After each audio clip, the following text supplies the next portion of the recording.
Vocês já se perguntaram como uma simples caixa de botões pode salvar a vida de alguém? Pois foi com os botões da caixinha de costura da minha mãe que eu comecei a traçar minha libertação. Mas vamos com calma, porque essa história tem muitos retalhos para contar. Bom dia, meus queridos e minhas queridas.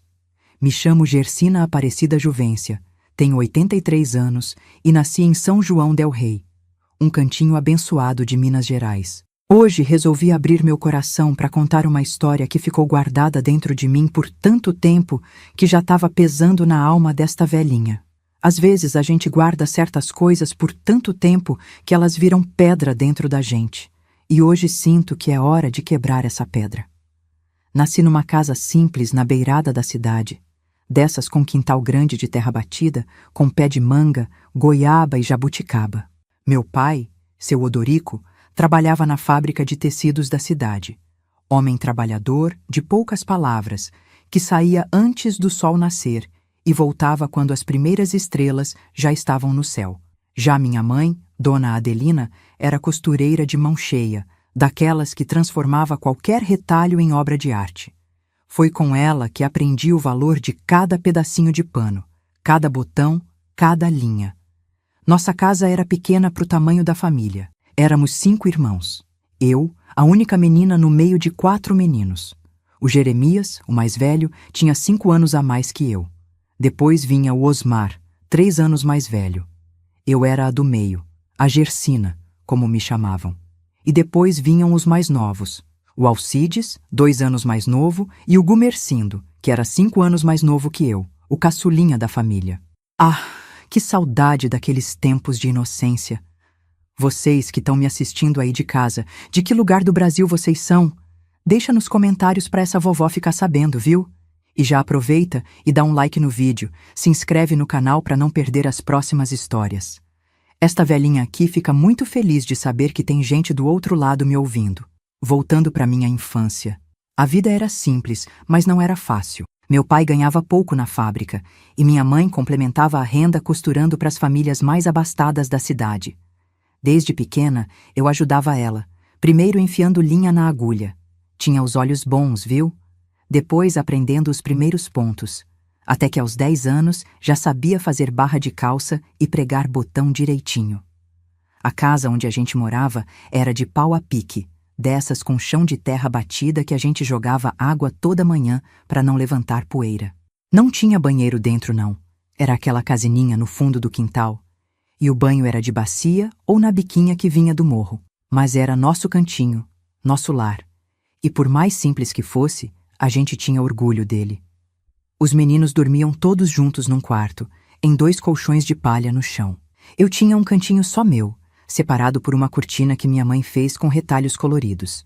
Não era um quarto de verdade, mas era meu espaço, o único pedacinho de privacidade que eu tinha naquela casa cheia de homem. A escola ficava longe, quase 1 hora de caminhada. Eu ia todo dia, chovesse ou fizesse sol, porque minha mãe dizia que estudo era a única herança que ela podia me deixar.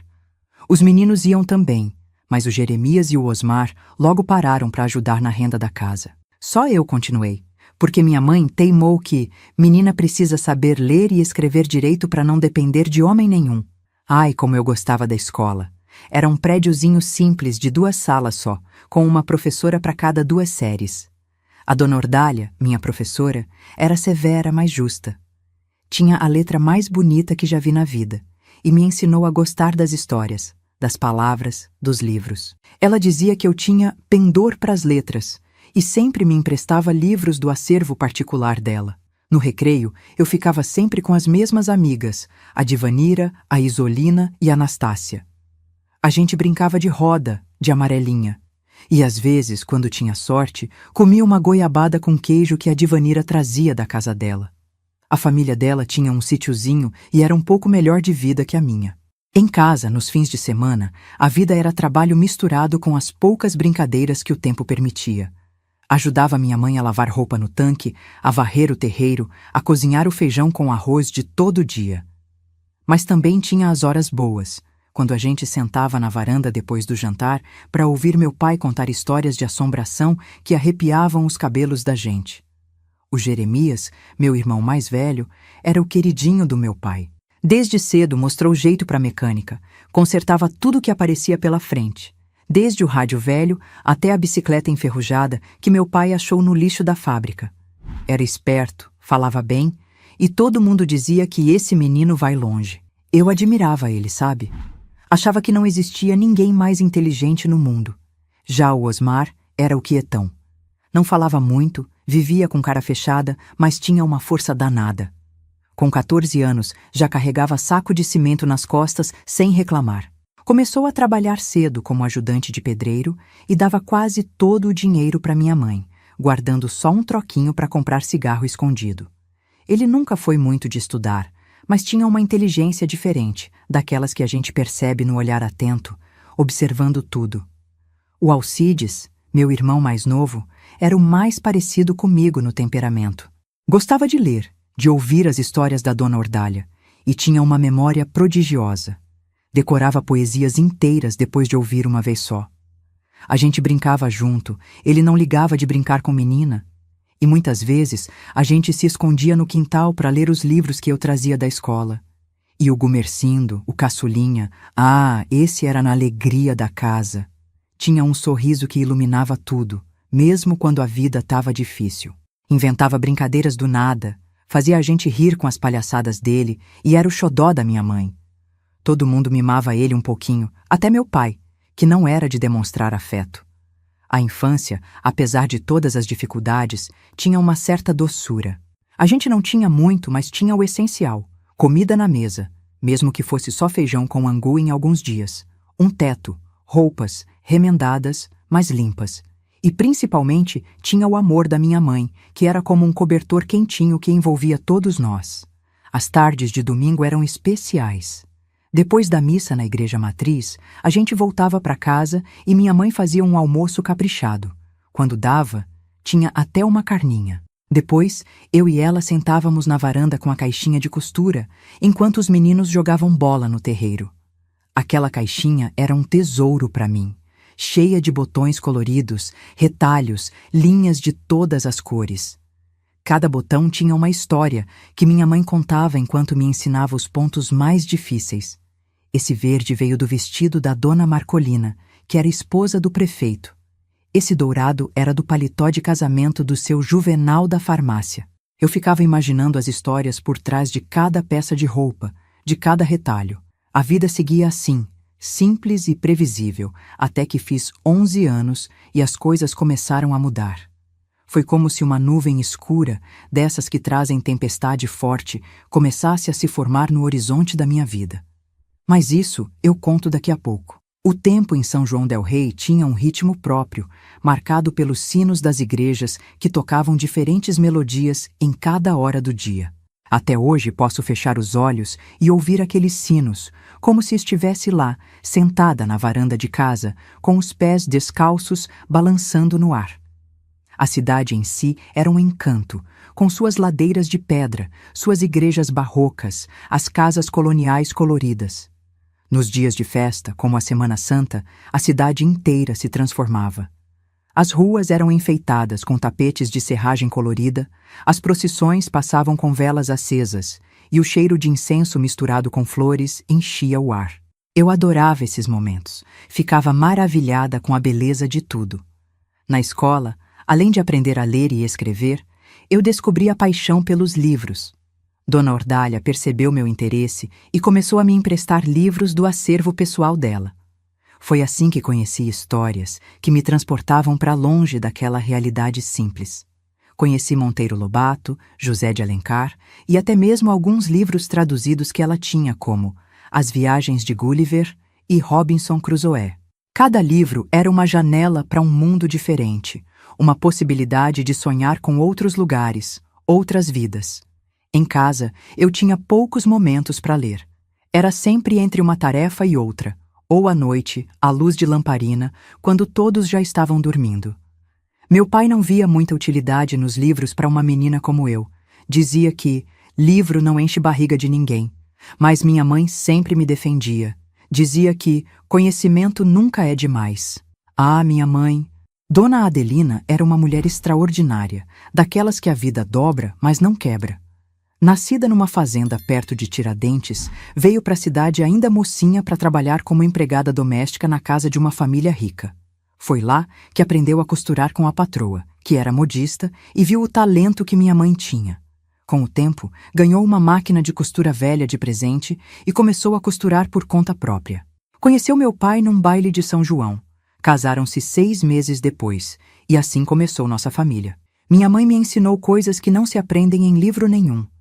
Me ensinou a ter dignidade mesmo na pobreza, a manter a cabeça erguida mesmo quando faltava o que comer, a encontrar beleza nas coisas simples, num pôr do sol, numa flor que nascia no meio do quintal, num retalho de tecido colorido.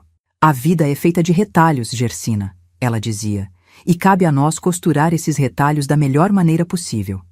Com meu pai, a relação era mais distante.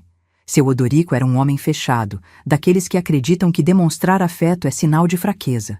Ele não era mau, entenda bem. Só não sabia expressar o que sentia. Às vezes, quando achava que ninguém estava vendo, eu flagrava ele olhando para mim com um brilho diferente nos olhos, um quase sorriso no canto da boca. Nesses momentos raros, eu sabia que, do jeito dele, ele me amava. Os domingos, como já contei, eram dias especiais. Depois da missa e do almoço, às vezes a gente pegava a trilha que subia o morro atrás de casa e ia até uma pequena cachoeira que ficava escondida entre as pedras. A água era gelada, cristalina, e a gente passava horas ali, nadando, rindo, esquecendo por um tempo das dificuldades da vida. No caminho de volta, a gente colhia frutas. Goiaba, jabuticaba, quando era época, até mesmo algumas pitangas que cresciam selvagens nas encostas. Chegávamos em casa com a barriga cheia de fruta e a alma lavada da água limpa da cachoeira. As noites em casa eram sempre as mesmas. Depois do jantar, a gente sentava na varanda ou ao redor da mesa, à luz do lampião. Minha mãe costurava, meu pai consertava alguma coisa ou simplesmente fumava seu cigarrinho de palha. E nós, crianças, ou fazíamos a lição da escola, ou ouvíamos as histórias que meu pai contava quando estava de bom humor.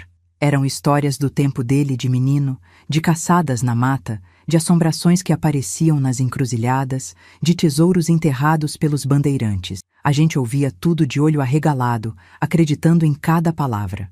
O Gumercindo, coitado, às vezes tinha pesadelo depois, de tanto medo que sentia. E assim foi minha infância, entre a simplicidade de casa, a magia dos livros na escola, as brincadeiras com meus irmãos e amigas, e o trabalho que começava cedo. Porque em casa de pobre, criança vira adulto antes da hora. Até que chegou aquele ano em que fiz 11 anos, e tudo começou a mudar. Não de uma vez, não como um raio que cai do céu, mas devagar, como uma nuvem que vai escurecendo o dia aos poucos, tão devagar que quando você percebe, já está no meio da tempestade. Foi logo depois do meu aniversário de 11 anos que senti as primeiras mudanças. Lembro que naquele dia minha mãe fez um bolinho de fubá. Não tinha vela nem presente, mas tinha o carinho dela e o sorriso do meu pai, que era raro como diamante. O Jeremias, meu irmão mais velho, já estava com 16 anos e trabalhava com meu pai na fábrica de tecidos. Tinha crescido de repente, como aquelas plantas que esticam da noite para o dia, e agora era quase um homem, com voz grossa e pelos no rosto. Naquela época, meu corpo também começava a mudar. Minha mãe percebeu e me chamou para uma conversa séria, na beira do tanque, enquanto lavávamos roupa numa manhã de sábado. Gersina, agora você tá virando mocinha. Precisa ter mais cuidado se dar ao respeito, ela disse, esfregando um lençol com força no tanque de cimento. Explicou as coisas da vida com palavras simples, mas diretas, do jeito dela. Não entendi tudo na hora, mas guardei cada palavra. Foi mais ou menos nessa época que notei o Jeremias me olhando diferente. No começo, eram só olhares demorados quando eu trocava de roupa atrás da cortina de retalhos. Eu sentia aqueles olhos me queimando mesmo sem ver, e passei a me trocar mais rápido, sempre com medo de que a cortina não escondesse tudo. Num domingo de chuva, quando meus pais tinham ido visitar minha avó doente no sítio e levaram o Gumercindo junto, fiquei em casa com meus outros irmãos. O Osmar tinha saído com os amigos, e o Alcides estava na casa do vizinho. Eu estava sozinha com o Jeremias, costurando um retalho na varanda, quando ele sentou do meu lado, perto demais. Que você tá fazendo, Sina? Ele perguntou usando o apelido que só ele me chamava. Fazendo uma colcha de retalhos que mãe me ensinou. Respondi sem tirar os olhos do trabalho. Ele ficou me olhando em silêncio, e então, num movimento repentino, pegou na minha mão. Não era um toque de irmão. Era outra coisa, que fez meu coração acelerar de medo. Suas mãos tão ficando de moça, ele disse, passando o dedo pela minha palma de um jeito que me deu um arrepio ruim na espinha. Tá ficando bonita, Sina.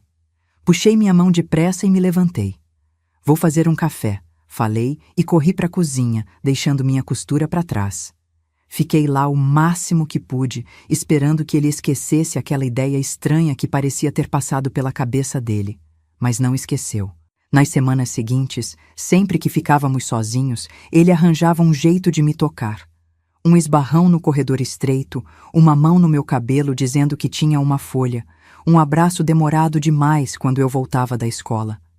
Cada vez eu me esquivava, cada vez ficava com mais medo. Até que um dia, meus pais foram à cidade vizinha vender uns bordados da minha mãe e comprar tecido.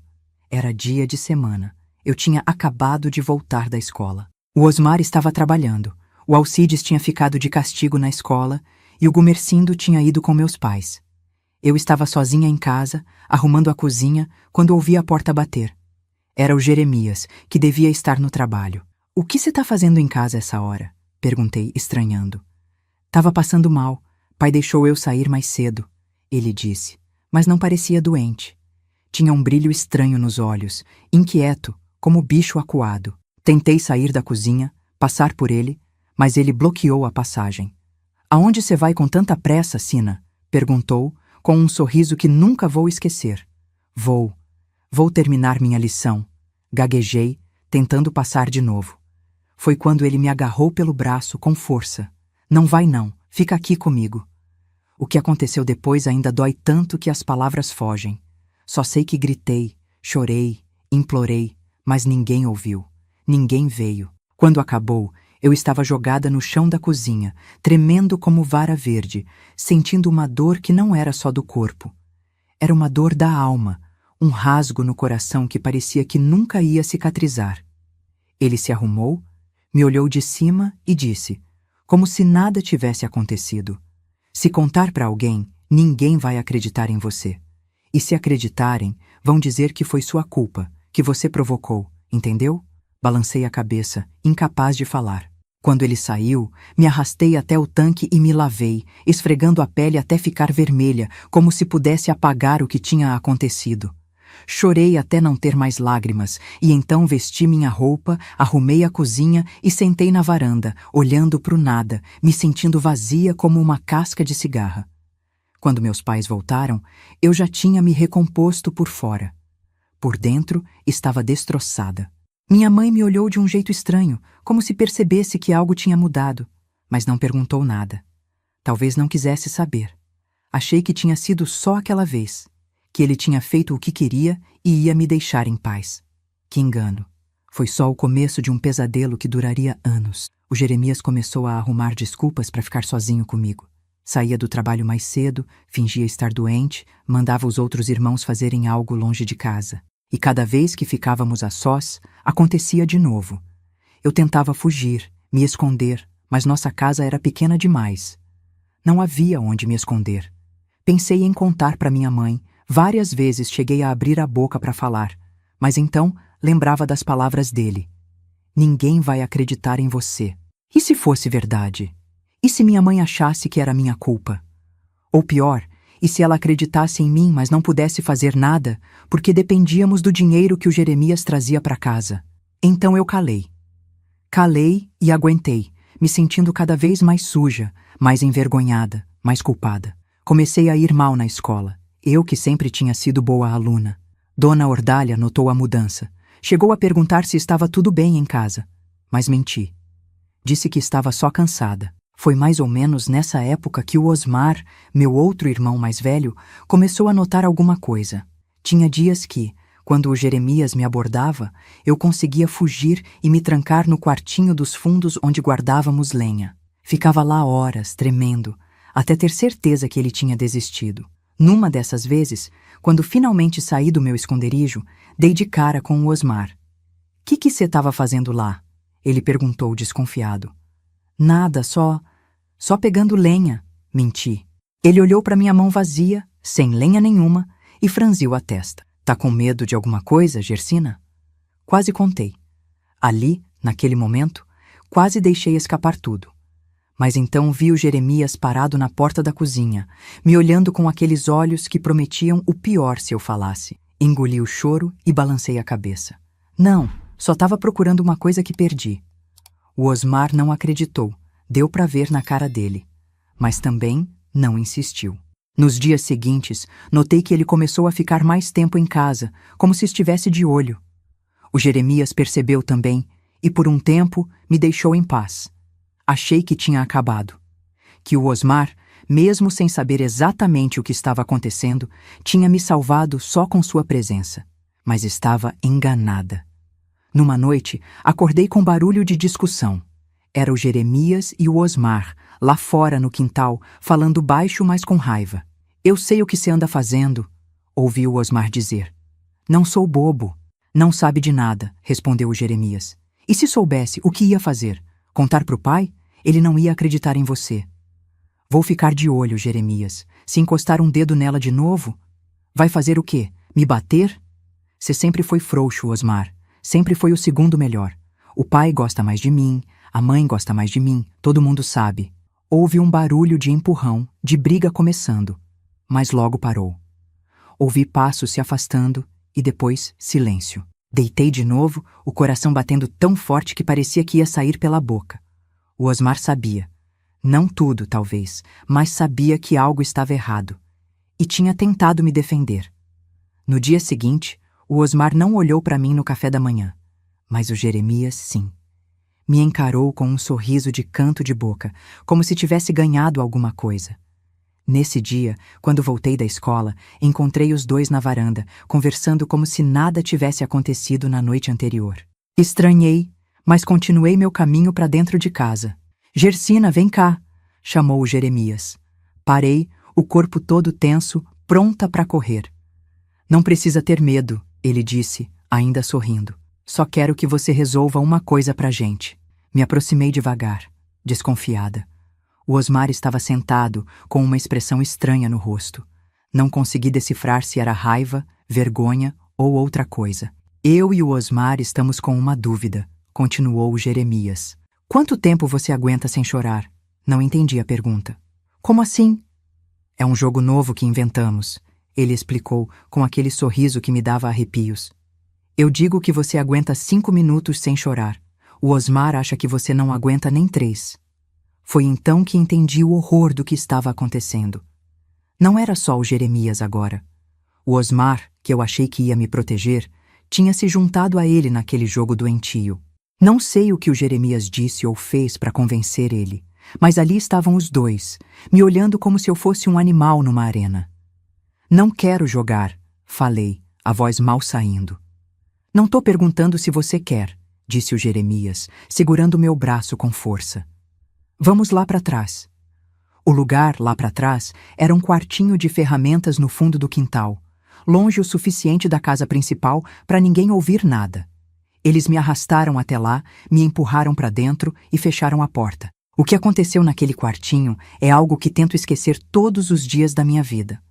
O Jeremias fez o que sempre fazia, enquanto o Osmar ficava num canto, olhando, às vezes rindo, às vezes só observando em silêncio. Em algum momento, ouvi ele dizer: já passou dos 3 minutos e ela não chorou. Você ganhou dessa vez. Quando acabou, eles me deixaram lá, jogada no chão de terra do quartinho, como uma boneca de pano velha que ninguém quer mais. Ouvi o Jeremias dizer, antes de fechar a porta: amanhã a gente tenta de novo. Aposto que ela chora em menos de 2 minutos. E assim começou o jogo mais perverso que alguém poderia imaginar. Dia após dia, quando conseguiam me pegar sozinha, me levavam para o quartinho e faziam suas apostas. Hoje ela chora em menos de 5 minutos, dizia um. Aposto que aguenta 10, respondia o outro. E eu, no meio daquele horror, tentava não chorar. Não por causa da aposta deles, mas porque cada lágrima parecia dar mais prazer àqueles monstros que um dia foram meus irmãos. Tentei contar para minha mãe uma vez. Esperei até ficar sozinha com ela, enquanto lavávamos roupa. Mãe! Comecei, a voz tremendo. O Jeremias e o Osmar estão fazendo uma coisa ruim comigo. Ela parou de esfregar o lençol e me olhou, séria. Que tipo de coisa? Abri a boca, mas as palavras não saíram. Como explicar aquele horror? Como colocar em palavras o que nem eu mesma conseguia entender direito? Vendo minha hesitação, ela voltou a esfregar o lençol. Se for briga de irmão, vocês que resolvam. Já tô cansada de ficar apartando vocês. Cresceram, tem que aprender a se entender. Percebi que ela não queria ouvir. Talvez suspeitasse de algo, talvez até soubesse, mas não queria enfrentar aquela verdade. Era mais fácil fingir que era só briga de irmão. Algo normal, algo que todo mundo passava. Naquele dia, algo morreu dentro de mim. A esperança, talvez. A crença de que alguém iria me salvar.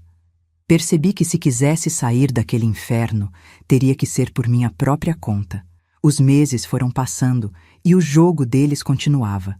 Às vezes eram dias seguidos, às vezes passava uma semana sem nada acontecer, me dando a falsa esperança de que tinha acabado. Mas sempre voltava, sempre. O Gumercindo e o Alcides, meus irmãos mais novos, pareciam alheios a tudo. O Gumercindo era muito criança ainda, vivia no mundo dele de brincadeiras e fantasias. O Alcides, mais observador, às vezes me olhava de um jeito estranho, como se percebesse que algo estava errado, mas nunca perguntou nada. Enquanto isso, eu ia me fechando.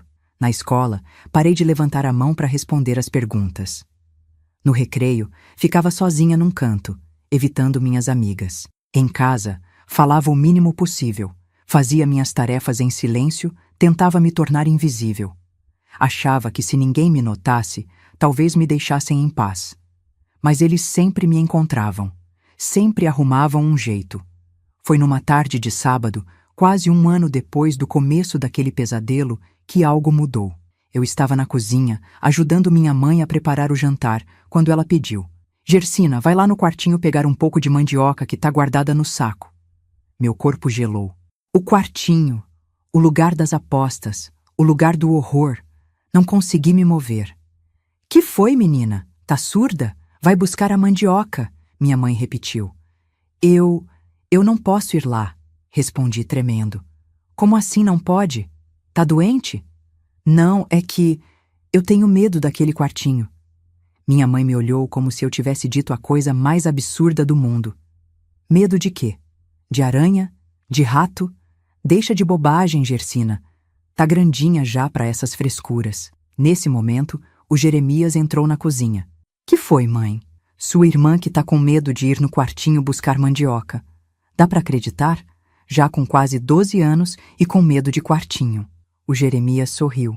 Aquele sorriso que só eu conhecia o verdadeiro significado. Deixa que eu vou com ela, mãe. Protejo ela das aranhas. Minha mãe assentiu, aliviada por resolver o problema. Vão lá então e voltem logo que a comida tá quase pronta. Não tive escolha a não ser ir. No caminho até o quartinho, o Jeremias não disse nada, mas eu podia sentir a expectativa emanando dele. Quando chegamos, ele abriu a porta e fez um gesto para eu entrar. Entrei, tremendo, já sabendo o que viria a seguir. Mas então, algo diferente aconteceu. Antes que ele pudesse fechar a porta atrás de nós, ouvimos a voz do Osmar.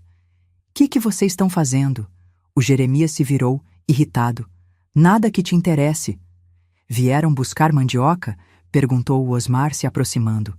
Cadê ela então? A gente ainda não pegou. Ah, é? E por que fechou a porta então? Os dois se encararam por um momento tenso. Eu fiquei parada, entre os sacos de mandioca, observando aquela troca silenciosa de olhares que parecia dizer muito mais do que palavras poderiam expressar. Vamos fazer a aposta agora? Disse finalmente o Osmar com uma voz estranha. Aqui? Com a mãe esperando a gente voltar? O Jeremias deu de ombros. Por que não? É até melhor, tem que ser rápido. Aposto que ela chora em menos de 2 minutos hoje. E eu aposto que ela não chora, respondeu o Osmar, para minha surpresa. Aposto que hoje ela não derrama uma lágrima sequer. Algo na voz dele me fez olhar com mais atenção. Havia um brilho diferente nos olhos do Osmar, algo que não consegui identificar na hora. Ele continuou. Na verdade, aposto que ela nunca mais vai chorar por sua causa, Jeremias. Foi quando notei que o Osmar tinha uma das mãos atrás das costas, escondendo algo. O Jeremias também notou, porque deu um passo para trás. Que você está escondendo aí? O Osmar não respondeu. Em vez disso, olhou para mim e disse: Pega o saco de mandioca e volta para casa, Gersina. Agora. Não pensei duas vezes. Peguei o saco mais próximo e corri para fora do quartinho, passando pelos dois sem olhar para trás. Corri até ficar sem fôlego, só parando quando cheguei à cozinha, onde minha mãe continuava preparando o jantar, alheia a tudo. Cadê seus irmãos? Ela perguntou, sem tirar os olhos da panela. Já vem, consegui responder, colocando o saco de mandioca sobre a mesa.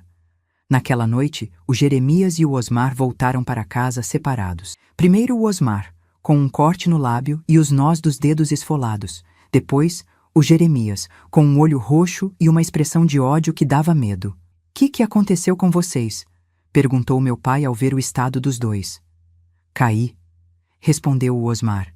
Também caí, disse o Jeremias, sem olhar para o irmão. Meu pai balançou a cabeça, desconfiado, mas não insistiu. Em nossa família, não se falava muito sobre problemas.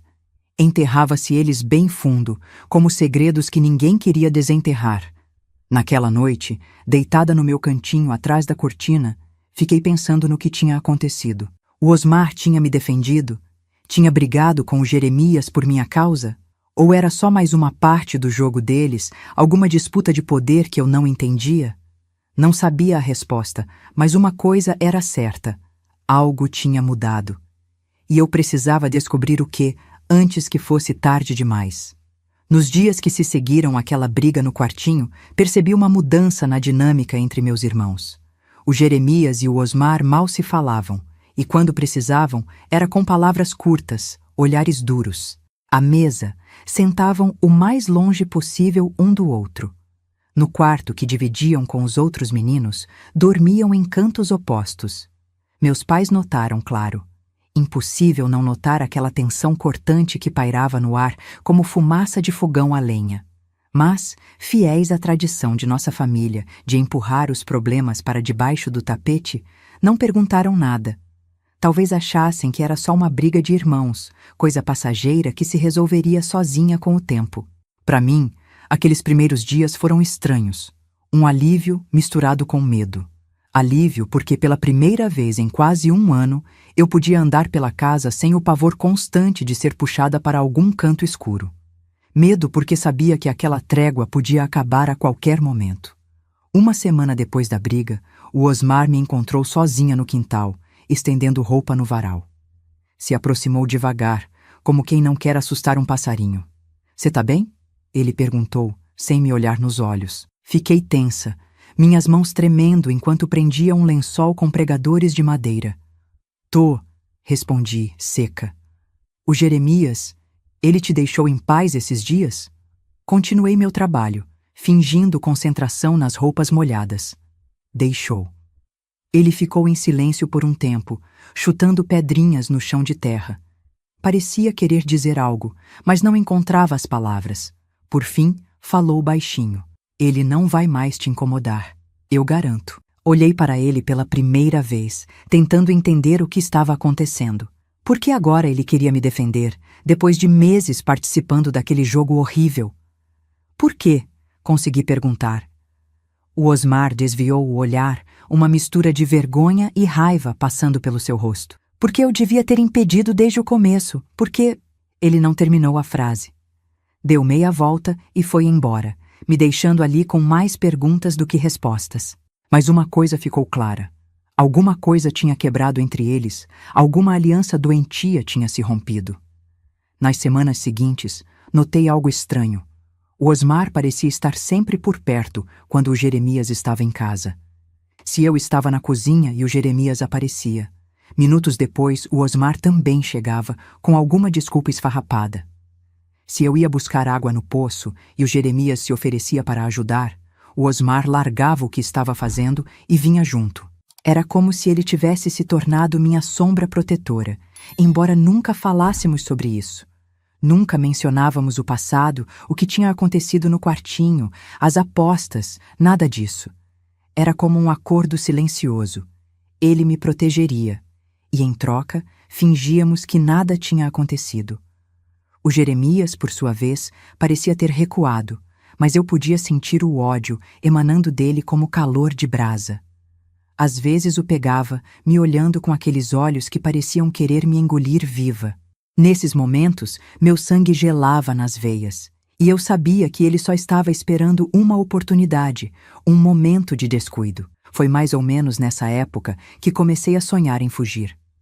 Tinha quase 12 anos, era ainda uma menina, mas a ideia de escapar daquela casa, daquela cidade, daquela vida, começou a crescer dentro de mim como uma semente teimosa. Para onde iria? Como sobreviveria? Não sabia, mas a vontade estava lá, crescendo a cada dia. Comecei a guardar coisas escondidas numa sacola de pano velha, um vestido extra, algumas moedas que conseguia pegar sem que ninguém notasse, um pedaço de sabão, uma fita de cabelo que ganhei da Divanira. Era pouco, quase nada, mas era meu plano de fuga, minha esperança secreta. O tempo foi passando e uma rotina estranha se estabeleceu em nossa casa. O Jeremias e o Osmar continuavam naquela guerra fria. Eu continuava na minha vigilância constante e meus pais continuavam fingindo que tudo estava bem. O Alcides, sempre observador, às vezes me perguntava o que estava acontecendo, mas eu desconversava. O Gumercindo, ainda pequeno, parecia o único verdadeiramente alheio a toda aquela tensão. Até que chegou o meu aniversário de 12 anos. Não houve comemoração, como sempre. Na nossa casa, aniversário era só mais um dia, com a diferença que minha mãe fazia questão de preparar alguma comida que a gente gostava. No meu caso, era canjica doce, que ela fez naquela noite com o pouco de açúcar que tínhamos. Estávamos todos à mesa, comendo em silêncio. Meu pai tinha tido um dia difícil na fábrica e estava mais carrancudo que o normal. Minha mãe servia a canjica, e o Gumercindo falava sem parar sobre um sapo que tinha encontrado no caminho da escola. Foi quando o Jeremias falou, do nada. 12 anos. Tá virando mocinha, hein, Gersina? Já tá na idade de casar. Congelei com a colher a meio caminho da boca. Aquela voz, aquele tom, me trouxeram de volta todos os pesadelos que eu tentava esquecer. Que bobagem é essa? Minha mãe respondeu, franzindo a testa. Ainda é uma menina. Menina não, mãe, insistiu o Jeremias, me olhando de um jeito que me deu calafrios. Já tá virando mulher. Logo, logo vai ter algum rapaz interessado nela. Para com isso, disse o Osmar, largando a colher no prato com força. Deixa ela em paz. O Jeremias sorriu, aquele sorriso que só eu e o Osmar conhecíamos o verdadeiro significado. Que foi, Osmar? Tá com ciúmes? Também tá de olho nela? Meu pai bateu na mesa com força, fazendo os pratos pularem. Chega dessa conversa, que indecência é essa na hora da janta? Respeitem sua irmã. O silêncio caiu pesado sobre a mesa. O Jeremias continuou sorrindo, mas não disse mais nada. O Osmar tinha o rosto vermelho de raiva. Meus pais trocaram um olhar que não consegui decifrar. E eu só queria desaparecer. Sumir daquela casa, daquela família, daquela vida. Naquela noite, não consegui dormir. Fiquei olhando para o teto de sapé, ouvindo os barulhos da casa, o ronco do meu pai, o vento nas frestas da janela, os grilos lá fora, e planejando como escapar, como sobreviver, como começar uma vida nova longe dali. Mas o destino tinha outros planos. Na manhã seguinte, acordei com gritos. Era minha mãe, na cozinha, berrando como nunca tinha ouvido antes. Corri para ver o que estava acontecendo e encontrei uma cena que jamais vou esquecer. Minha mãe, de joelhos no chão, segurando uma caixinha de madeira aberta e vazia. A caixinha onde ela guardava o dinheiro da família, escondida embaixo de uma tábua solta. Roubaram! Ela gritava, as lágrimas escorrendo pelo rosto. Roubaram nosso dinheiro, todo o dinheiro que a gente juntou pro remédio da avó. Meu pai estava ao lado dela, o rosto uma máscara de pedra. Os meninos foram chegando um a um, atraídos pelos gritos. Primeiro o Alcides, depois o Gumercindo, os olhos arregalados de susto. Depois o Osmar, sem camisa, os cabelos desgrenhados de quem acabou de acordar. Por último, o Jeremias. Mas não era o Jeremias de sempre. Estava arrumado, com uma trouxa de roupa debaixo do braço, como quem está de saída. Meu pai o viu e entendeu na hora. Foi você, disse, não uma pergunta, mas uma constatação. O Jeremias não negou. Ficou parado na porta da cozinha, olhando para a gente com uma expressão que misturava desafio e desdém. Vou embora. Cansei dessa miséria. Com o nosso dinheiro? Minha mãe gritou, se levantando. O dinheiro pro remédio da sua avó? Como pôde, Jeremias? Ele deu de ombros como se aquilo não fosse nada. Vocês juntam mais. Eu preciso mais que ela. Foi quando o Osmar avançou, rápido como um gato, e agarrou o Jeremias pela gola da camisa. Devolve o dinheiro, seu desgraçado. Os dois começaram a brigar ali mesmo, na frente de todo mundo. Não era como as brigas de criança que tinham quando pequenos. Era violento, brutal, anos de raiva e ressentimento explodindo de uma vez. Meu pai tentou separar, mas era como tentar parar uma enchente com as mãos nuas. Em meio à confusão, o Jeremias gritou, apontando para mim. Pergunta para ela, pergunta para Gersina o que a gente fazia no quartinho. Pergunta para sua filhinha querida como ela chorava. O mundo pareceu parar por um segundo. Todos os olhares se voltaram para mim, em pé na porta da cozinha, tremendo como vara verde. Minha mãe, com uma expressão que nunca vou esquecer, choque, confusão e algo mais profundo, mais doloroso. Meu pai, a mão congelada no ar, como se tivesse virado estátua. O Alcides e o Gumercindo sem entender o que estava acontecendo, mas sentindo que era algo terrível. E então o Osmar, aproveitando o momento de distração, deu um soco tão forte no Jeremias que ele caiu para trás, batendo a cabeça na quina da mesa. Houve um som horrível, como de um coco se quebrando, e então sangue, muito sangue, escorrendo pelo chão de terra da cozinha. Os minutos seguintes foram de puro caos. Minha mãe gritando por socorro, meu pai correndo para levantar o Jeremias que não se movia. O Osmar parado, olhando para as próprias mãos como se não reconhecesse elas. E eu, paralisada na porta, incapaz de me mover, de falar, de pensar. O Jeremias foi levado às pressas para o pequeno hospital da cidade, carregado por meu pai e um vizinho que ouviu os gritos. Ficamos em casa, num silêncio pesado como chumbo. Ninguém falava, ninguém se olhava nos olhos. Era como se fôssemos todos estranhos, de repente, unidos apenas pelo horror do que tinha acabado de acontecer. Horas depois, meu pai voltou, sozinho. Seu rosto estava mais velho, mais cansado do que eu jamais tinha visto. Sentou na cadeira da cozinha, olhou para a gente, eu, minha mãe, meus irmãos, e disse as palavras que mudaram nossas vidas para sempre. O Jeremias não resistiu. Morreu antes de chegar no hospital. O silêncio que se seguiu foi como um abismo, profundo e escuro, engolindo todos nós. Minha mãe caiu de joelhos, um grito mudo congelado na boca aberta.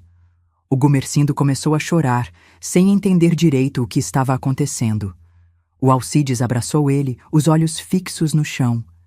E o Osmar simplesmente saiu pela porta, sem dizer uma palavra, sem olhar para trás. Não o vimos pelo resto do dia, nem pela noite. Quando a polícia veio, no dia seguinte, porque claro que vieram, uma morte assim não passa despercebida, mesmo numa cidade pequena. Ele já tinha sumido, fugido, desaparecido como fumaça no vento. As perguntas começaram. O que aconteceu? Por que brigaram? Tinha bebida envolvida? Drogas? Mulher? Meu pai respondeu o que pôde, o mínimo possível. Falou do dinheiro roubado, da briga, do acidente. Não mencionou as palavras do Jeremias sobre mim, sobre o quartinho. Talvez tenha esquecido, no meio de tanto horror.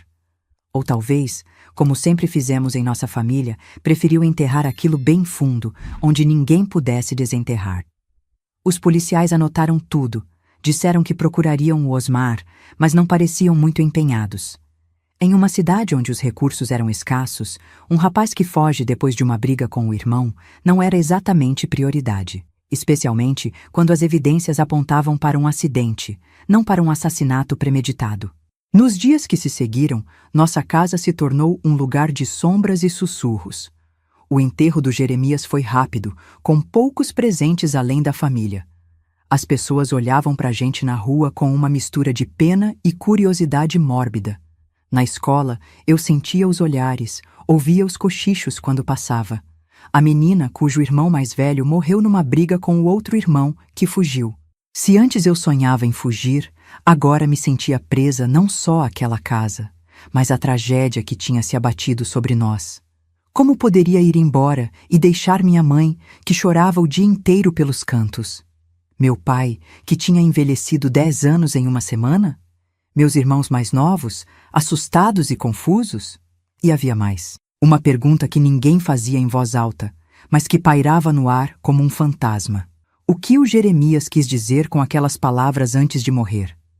O que acontecia no quartinho? Por que eu chorava? Uma noite, quase 2 semanas depois da tragédia, minha mãe veio até meu cantinho, atrás da cortina.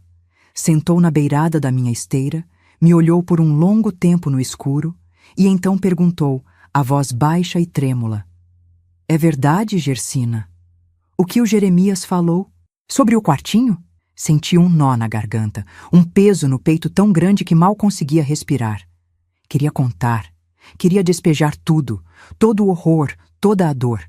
Mas olhando para ela, o rosto magro de tanto chorar, os olhos fundos de quem não dorme, o corpo curvado pelo peso de perder um filho e ver outro fugir, não consegui.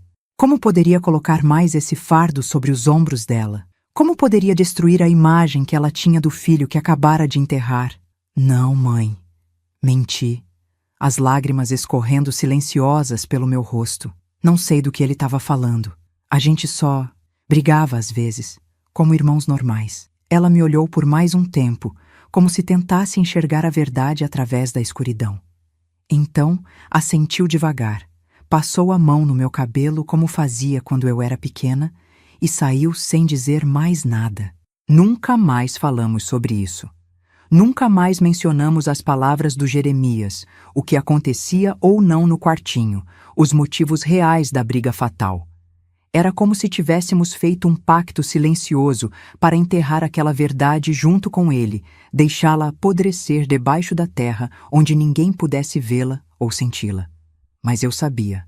E o peso daquele segredo, somado ao peso da culpa, porque sim, me sentia culpada, como se de alguma forma tudo aquilo fosse minha responsabilidade, era quase insuportável. Os meses foram passando. A vida de alguma forma continuou. Meu pai trabalhava mais horas na fábrica, tentando compensar a perda do dinheiro e dos 2 filhos mais velhos que ajudavam na renda. Minha mãe costurava até tarde da noite, os olhos vermelhos de cansaço e lágrimas. O Alcides, com apenas 11 anos, começou a fazer bicos depois da escola, carregando compras na feira, varrendo à frente das lojas. O Gumercindo, ainda muito pequeno para trabalhar, se tornou quieto, retraído, como se tivesse envelhecido de repente. E eu me tornei uma sombra. Ia para a escola, voltava, ajudava em casa, fazia minhas obrigações como um autômato. Por fora, funcionava. Por dentro, estava morta. Ou pelo menos, achava que estava. Até que um dia, quase 1 ano depois da tragédia, algo aconteceu. Estava no quintal, estendendo roupa no varal, quando vi alguém se aproximando pelo caminho que vinha da estrada. De longe, parecia um andarilho. Roupas surradas, barba por fazer, magro como um cão de rua. Mas quando chegou mais perto, meu coração disparou. Era o Osmar. Larguei o lençol molhado que estava pendurando e fiquei parada, sem saber o que fazer. Correr para dentro e chamar meus pais? Gritar por ajuda? Fugir? Antes que pudesse decidir, ele já estava no portão, me olhando com aqueles olhos que pareciam muito mais velhos do que seus 17 anos. "Oi, Gersina", ele disse, a voz rouca como quem não fala há muito tempo. Não respondi. Não conseguia. Minha garganta estava seca como palha. "Não precisa ter medo", ele continuou, mantendo distância. "Não vim para ficar. Só precisava saber se você tá bem." Encontrei minha voz, finalmente. "O que você tá fazendo aqui? A polícia tá te procurando." Ele deu um sorriso triste. Eu sei, não vou ficar muito. Só precisava ver vocês uma última vez antes de ir embora de vez. Ir para onde? Pro Rio. Arrumei trabalho num navio. Vou ser marinheiro. Marinheiro. A palavra soou estranha, quase mágica. Imaginei o Osmar num navio grande, navegando por mares desconhecidos, longe daquela cidade, daquela casa, daquelas memórias. Gersina, ele disse, a voz mais séria agora. Eu sinto muito, por tudo. Pelo que ele fez com você. Pelo que eu fiz, ou não fiz. Por ter demorado tanto para te defender. Senti as lágrimas vindo, mas as segurei. Tinha chorado demais por eles, por tudo aquilo. Por que você não me defendeu antes? Por que participou daquele jogo? Ele desviou o olhar, a vergonha clara em seu rosto. Porque era covarde. Porque tinha medo dele. Porque parte de mim queria ser como ele. Ser o favorito. Ser admirado. E achei que se fizesse o que ele queria. Não terminou a frase. Não precisava. Eu entendia. De um jeito distorcido e terrível. O Jeremias sempre tinha sido o sol em nossa casa, e todos nós, de uma forma ou de outra, orbitávamos ao redor dele, buscando sua luz, seu calor, sua aprovação. Você contou para os nossos pais? Ele perguntou depois de um silêncio. Sobre o que acontecia no quartinho. Balancei a cabeça. Não, nunca. Ele assentiu, como se já esperasse essa resposta. É melhor assim. Ia matar eles de desgosto. Especialmente agora. Ficamos em silêncio por um tempo, o vento balançando as roupas no varal, o sol começando a se pôr atrás das montanhas. Tantas coisas não ditas entre nós, tantos fantasmas, tantas feridas abertas. Tenho que ir, ele disse finalmente. O trem sai antes do amanhecer. Você não vai entrar? Ver os pais? O Alcides e o Gumercindo? Ele balançou a cabeça. Não posso. Seria pior para eles me ver e depois me perder de novo. E se alguém me reconhecer na cidade, melhor assim. Não argumentei. Parte de mim queria que ele ficasse, enfrentasse as consequências, desse aos nossos pais a chance de se despedirem. Mas outra parte entendia sua decisão, seu desejo de deixar aquele passado para trás, de começar uma vida nova longe dali. Cuida deles, Gersina, ele pediu, já se afastando. E cuida de você. Não deixa o que aconteceu te destruir.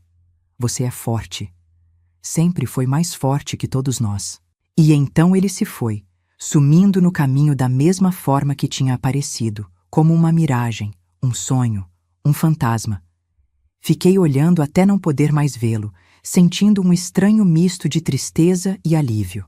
Naquela noite, deitada no meu cantinho atrás da cortina, fiquei pensando nas palavras dele.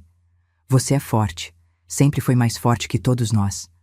Era verdade? Eu me sentia tudo, menos forte. Me sentia quebrada, suja, perdida.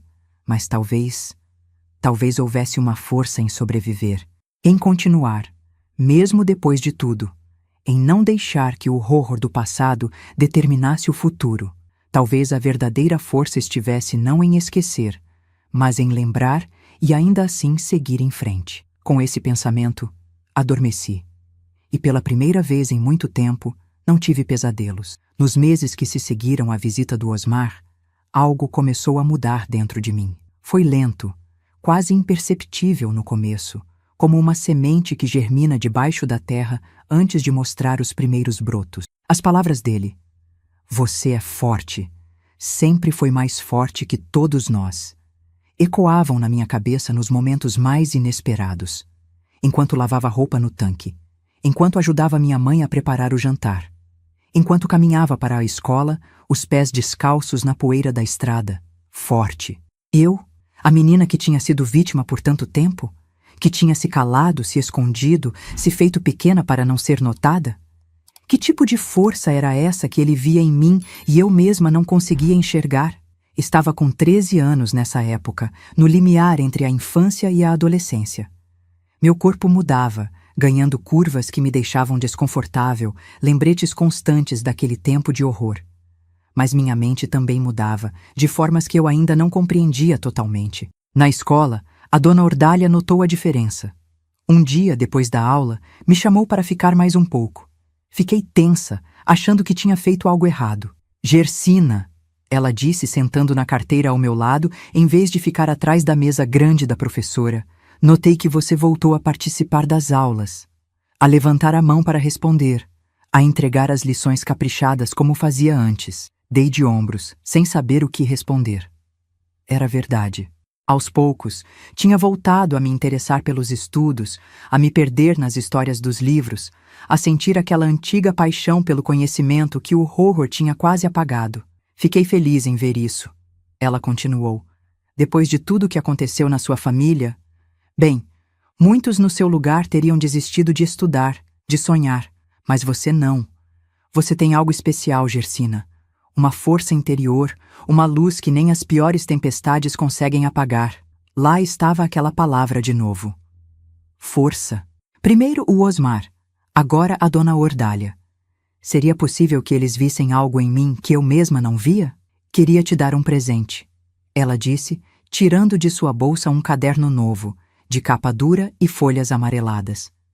É um diário, para você escrever seus pensamentos, seus sentimentos. Às vezes, colocar para fora o que nos aflige é o primeiro passo para curar as feridas da alma. Peguei o caderno com cuidado, como se fosse algo precioso.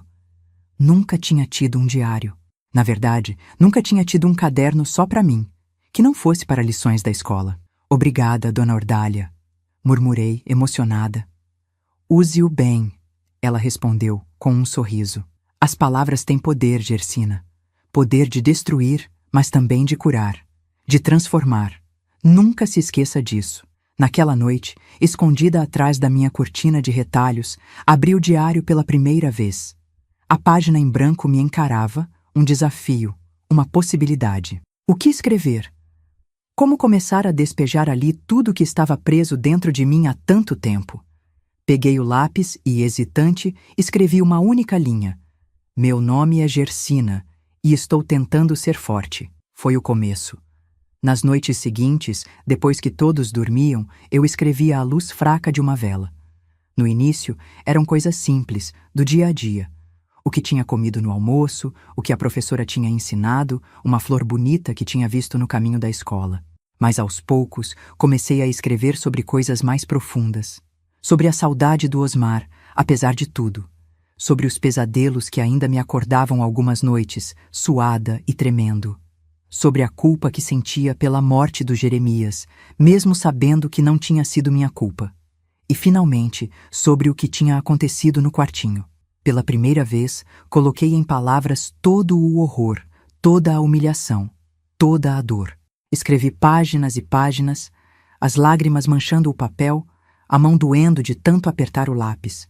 Quando terminei, era quase madrugada e me sentia diferente. Não curada, não completamente. A ferida ainda estava lá. Mas era como se tivesse limpado ela, tirado um pouco do veneno que a infectava há tanto tempo. As palavras da Dona Ordália voltaram à minha mente. As palavras têm poder. Ela estava certa. Colocar minha dor no papel tinha sido como tirar um peso das costas, mesmo que momentaneamente. Se as palavras escritas tinham esse poder, que poder teriam as palavras faladas? Essa pergunta ficou martelando na minha cabeça por dias, semanas. Observava como as pessoas usavam as palavras ao meu redor. Como meu pai, com poucas palavras ríspidas, conseguia fazer o Alcides se encolher de medo.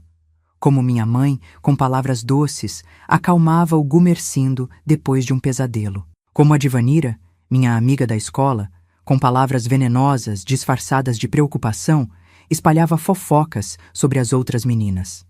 Palavras. Tão simples, tão comuns e ainda assim tão poderosas. Foi mais ou menos nessa época que o Alcides, então com 12 anos, começou a mudar. Sempre tinha sido o mais parecido comigo. Quieto, estudioso, observador. Mas depois da tragédia com nossos irmãos mais velhos, algo nele se transformou. Começou a andar com meninos mais velhos, a matar aula, a chegar em casa cheirando a cigarro. Meus pais, ainda mergulhados em seu próprio luto, mal notavam. Ou se notavam, não tinham energia para lidar com mais esse problema. Uma tarde, Voltando da escola, encontrei o Alcides escondido atrás do barracão onde guardávamos lenha, fumando um cigarro com um menino que eu não conhecia. Quando me viu, o Alcides jogou o cigarro no chão, pisando nele rapidamente. Que você tá olhando? Ele perguntou na defensiva. Nada, respondi, continuando o meu caminho. Mas aquela cena ficou comigo. O Alcides estava mudando, se transformando, seguindo um caminho perigoso que, eu temia, poderia levá-lo a se tornar alguém como o Jeremias. A ideia me deu calafrios. Naquela noite, escrevi no meu diário sobre essa preocupação, sobre como via no Alcides sinais que me assustavam, sobre como queria ajudá-lo, mas não sabia como, sobre como temia que a história se repetisse, de alguma forma terrível que eu ainda não conseguia imaginar. Depois de escrever, fiquei um tempo olhando para as páginas preenchidas com minha letra pequena e apertada. E então, como um raio em dia claro, tive uma ideia. E se eu usasse o poder das palavras não apenas para expressar minha dor, mas para mudar as coisas? Para intervir antes que fosse tarde demais? No dia seguinte, esperei o Alcides voltar da escola. Estava sozinha em casa. Minha mãe tinha ido entregar uma costura, meu pai estava no trabalho e o Gumercindo estava brincando na casa de um amigo. Era a oportunidade perfeita. Quando o Alcides entrou, jogando a sacola de livros num canto, abordei ele na cozinha. Você não vai acreditar no que eu ouvi. Comecei, mantendo a voz baixa, como quem conta um segredo. Ele me olhou desconfiado. O quê? Aquele seu amigo, o que estava fumando com você ontem. Ouvi ele falando com outros meninos na praça. Tava rindo, dizendo que você é trouxa, que só anda com ele porque ele deixa você fumar os restos dos cigarros dele. A mentira saiu fácil, fluida. Nem parecia que era eu falando. Mas o efeito foi imediato. O rosto do Alcides ficou vermelho de raiva. O Toninho falou isso? Aquele filho da... Falou, confirmei, fingindo indignação. Falou que você é igual a um cachorrinho, seguindo ele para todo lado, fazendo tudo que ele manda. O Alcides socou a parede furioso. Vou quebrar a cara dele amanhã. Quem ele pensa que é? Não sei se vale a pena, respondi, dando de ombros. Ele é mais velho, mais forte. E além disso, mãe ia ficar sabendo que você anda fumando escondido. Ele parou, pensativo. Eu podia quase ver as engrenagens girando na cabeça dele, avaliando as opções. Mas se fosse você, continuei, como quem não quer nada, eu parava de andar com ele. Mostrava que não preciso dele para nada. Tem gente muito melhor para ser amigo, gente que te respeita de verdade. O Alcides não respondeu, mas vi que minhas palavras tinham plantado uma semente. Nos dias seguintes, notei que ele não saía mais correndo depois da escola para encontrar os amigos. Começou a voltar direto para casa, ou às vezes ficava na biblioteca como fazia antes. Uma pequena vitória. Pequena, mas significativa. Tinha usado palavras, mentiras, é verdade, mas com boa intenção, para mudar o curso das coisas, para proteger meu irmão de um caminho destrutivo. A sensação de poder foi inebriante. Eu, que por tanto tempo tinha me sentido impotente, vítima das circunstâncias, dos desejos perversos dos outros, agora tinha encontrado uma forma de agir, de influenciar, de controlar. Nas semanas seguintes, continuei minha campanha silenciosa. Quando via o Alcides conversando com algum menino que eu considerava má influência, encontrava um jeito de semear discórdia entre eles. Uma palavra aqui, uma insinuação ali. Nada muito óbvio, nada que pudesse ser rastreado até mim. Apenas pequenos venenos linguísticos, cuidadosamente administrados. E funcionava. O Alcides foi se afastando daqueles meninos, voltando aos poucos a ser o garoto estudioso e quieto que sempre tinha sido. Começou a me procurar mais, a pedir ajuda com as lições, a querer ler os livros que Dona Ordália me emprestava. Meu experimento com o poder das palavras tinha sido um sucesso. Mas ainda havia um problema maior. Uma sombra que pairava sobre nossa casa, nossa família, minhas noites de sono. O Gumercindo. Meu irmão caçula, agora com 9 anos, estava mudando também, mas de uma forma diferente do Alcides. Sempre tinha sido um menino alegre, cheio de vida, o raio de sol da nossa família. Mas depois da tragédia, depois da perda dos 2 irmãos mais velhos, um para a morte, outro para a fuga, algo nele se apagou. Se tornou quieto, retraído. Tinha pesadelos frequentes, acordando a casa com seus gritos no meio da noite. Na escola, a professora relatava que ele tinha dificuldade de se concentrar, de fazer amigos, de participar das atividades. Meus pais, ainda lutando com seu próprio luto, não tinham energia para lidar com isso. Minha mãe dava remédios caseiros para ele dormir melhor. Meu pai ocasionalmente perdia a paciência e gritava com ele. Mas na maior parte do tempo, o Gumersindo era deixado à própria sorte. Um fantasminha na nossa casa de fantasmas. Me partia o coração vê-lo assim. De todos nós, ele era o que menos entendia o que tinha acontecido, o porquê de nossa família ter implodido da noite para o dia. Tentei várias vezes conversar com ele, mas ele se fechava como uma concha, respondendo apenas com monossílabos ou encolhendo os ombros. Uma noite, acordei com seus gritos. Mais um pesadelo. Corri para o quarto dos meninos e o encontrei sentado na cama, tremendo, os olhos arregalados de terror. O Alcides, deitado no colchão ao lado, apenas se virou para a parede, puxando o cobertor sobre a cabeça, acostumado demais com aquela cena para se importar. Sentei na beira da cama do Gumersindo e o abracei, sentindo seu corpinho magro tremer contra o meu. Tá tudo bem, sussurrei, acariciando seus cabelos. Foi só um sonho ruim. Já passou. Ele se agarrou a mim como um náufrago a um pedaço de madeira. Sonhei com o Jeremias. Ele sussurrou de volta, a voz embargada. Ele estava todo coberto de sangue, me chamando para ir com ele. Um arrepio percorreu minha espinha. Foi só um sonho, repeti, tentando convencer a ele e a mim mesma. O Jeremias não vai te levar para lugar nenhum. Mas ele parecia tão real, insistiu o Gumersindo. E tão bravo. Dizia que eu ia me arrepender, que toda a família ia se arrepender. Aquilo me preocupou.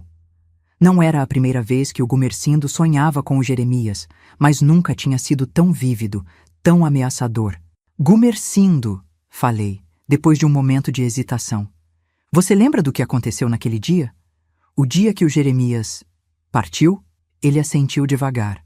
Lembro que ele e o Osmar brigaram, que tinha muito sangue, que o pai levou ele para o hospital, mas ele não voltou. E você lembra por que eles brigaram? Ele franziu a testa pensando. Por causa de dinheiro, não foi? O Jeremias pegou o dinheiro da avó. Sim, mas... Você lembra que ele falou alguma coisa sobre mim? Sobre o quartinho? O Gumersindo balançou a cabeça. Não. Só lembro da briga, do sangue. E depois o Osmar sumiu também. Respirei aliviado. Pelo menos ele tinha sido poupado desse detalhe sórdido. Ou se tinha ouvido, não tinha entendido o que significava. O Jeremias era doente, Gumersindo, falei, escolhendo as palavras com cuidado. Não da cabeça como a gente pensa, mas do coração.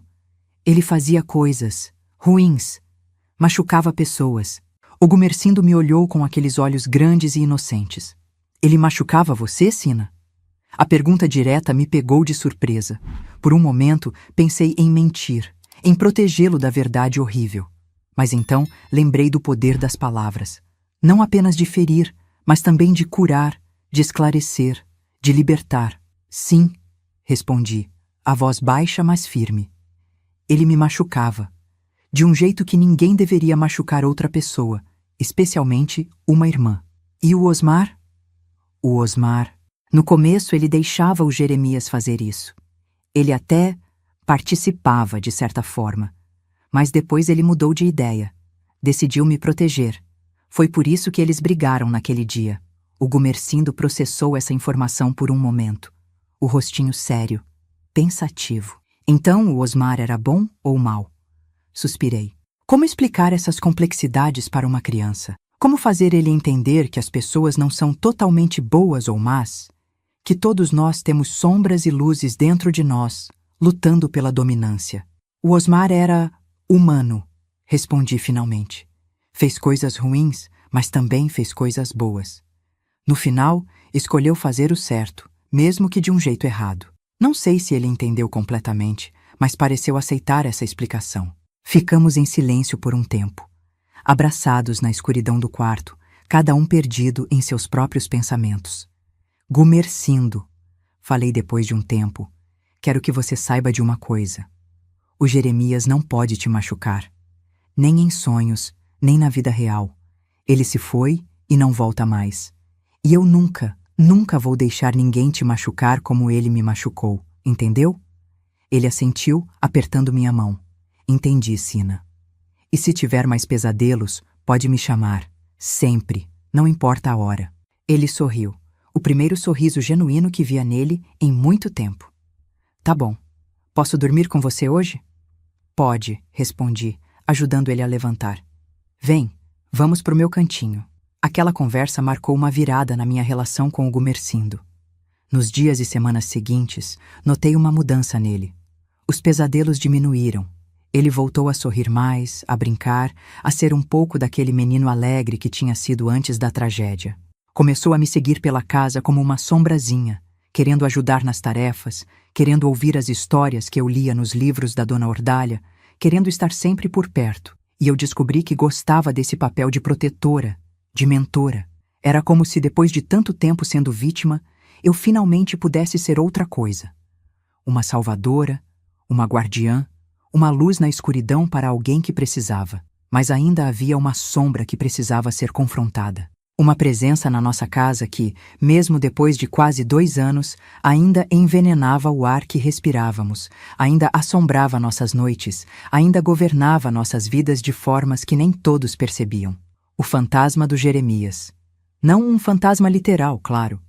Não acreditava que seu espírito vagava pelos corredores de nossa casa, apesar dos pesadelos do Gumercindo. O fantasma a que me refiro era mais insidioso, mais persistente. Era a presença dele em nossas memórias, em nossos silêncios, em nossas interações não ditas. Estava nos olhos da minha mãe quando olhava para a cadeira vazia à mesa onde ele costumava sentar. Estava na recusa do meu pai em falar sobre o passado, em sua insistência em fingir que nada tinha acontecido. Estava na forma como evitávamos certas partes da casa, certos assuntos, certas lembranças. E, mais perturbador, estava na forma como via o Alcides às vezes olhar para mim quando achava que eu não estava prestando atenção. Um olhar que me lembrava perigosamente do olhar do Jeremias, antes de tudo começar. Um olhar que fazia meu sangue gelar nas veias. Foi um desses olhares numa tarde de domingo, enquanto ajudava minha mãe a estender roupa no varal, que me fez perceber que ainda não estava segura, que o ciclo poderia se repetir se eu não fizesse algo para quebrá-lo definitivamente. Voltei ao meu diário naquela noite, escrevendo freneticamente à luz de vela, tentando organizar meus pensamentos, meus medos, meus planos.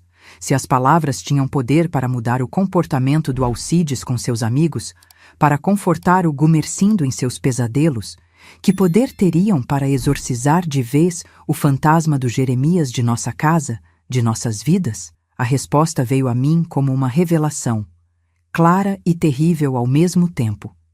Para derrotar o fantasma, precisava confrontá-lo, trazer à luz o que tinha ficado nas sombras por tanto tempo, quebrar o silêncio que nos amarrava, que nos sufocava, que nos mantinha presos naquele limbo de dor não resolvida. Precisava contar a verdade.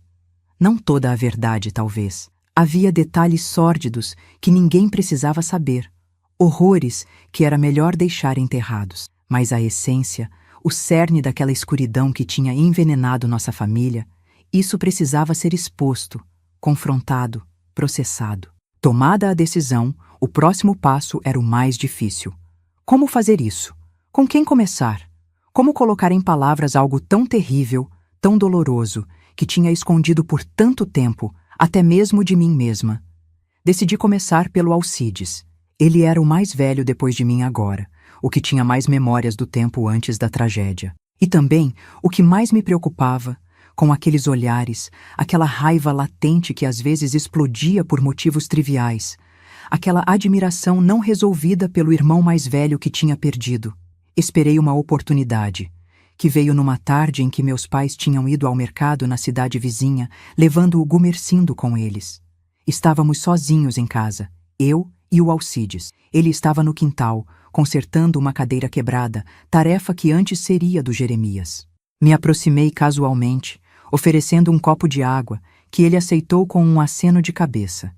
Fiquei observando ele trabalhar por um tempo, reunindo coragem para o que vinha a seguir.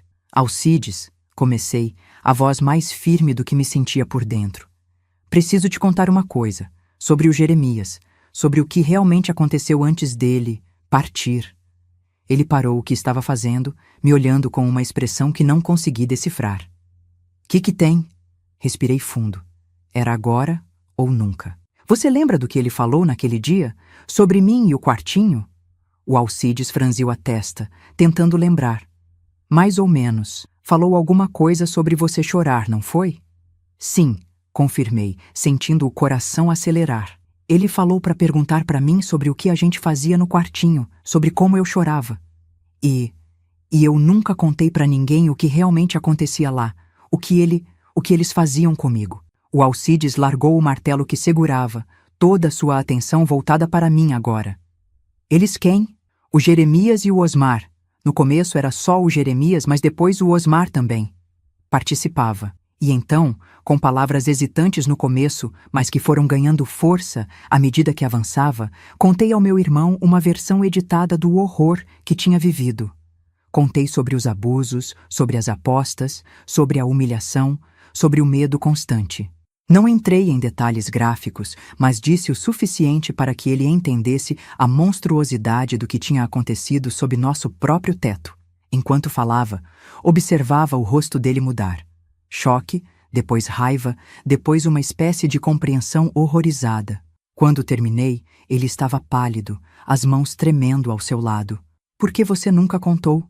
Ele perguntou, a voz rouca. Por que não pediu ajuda? A quem?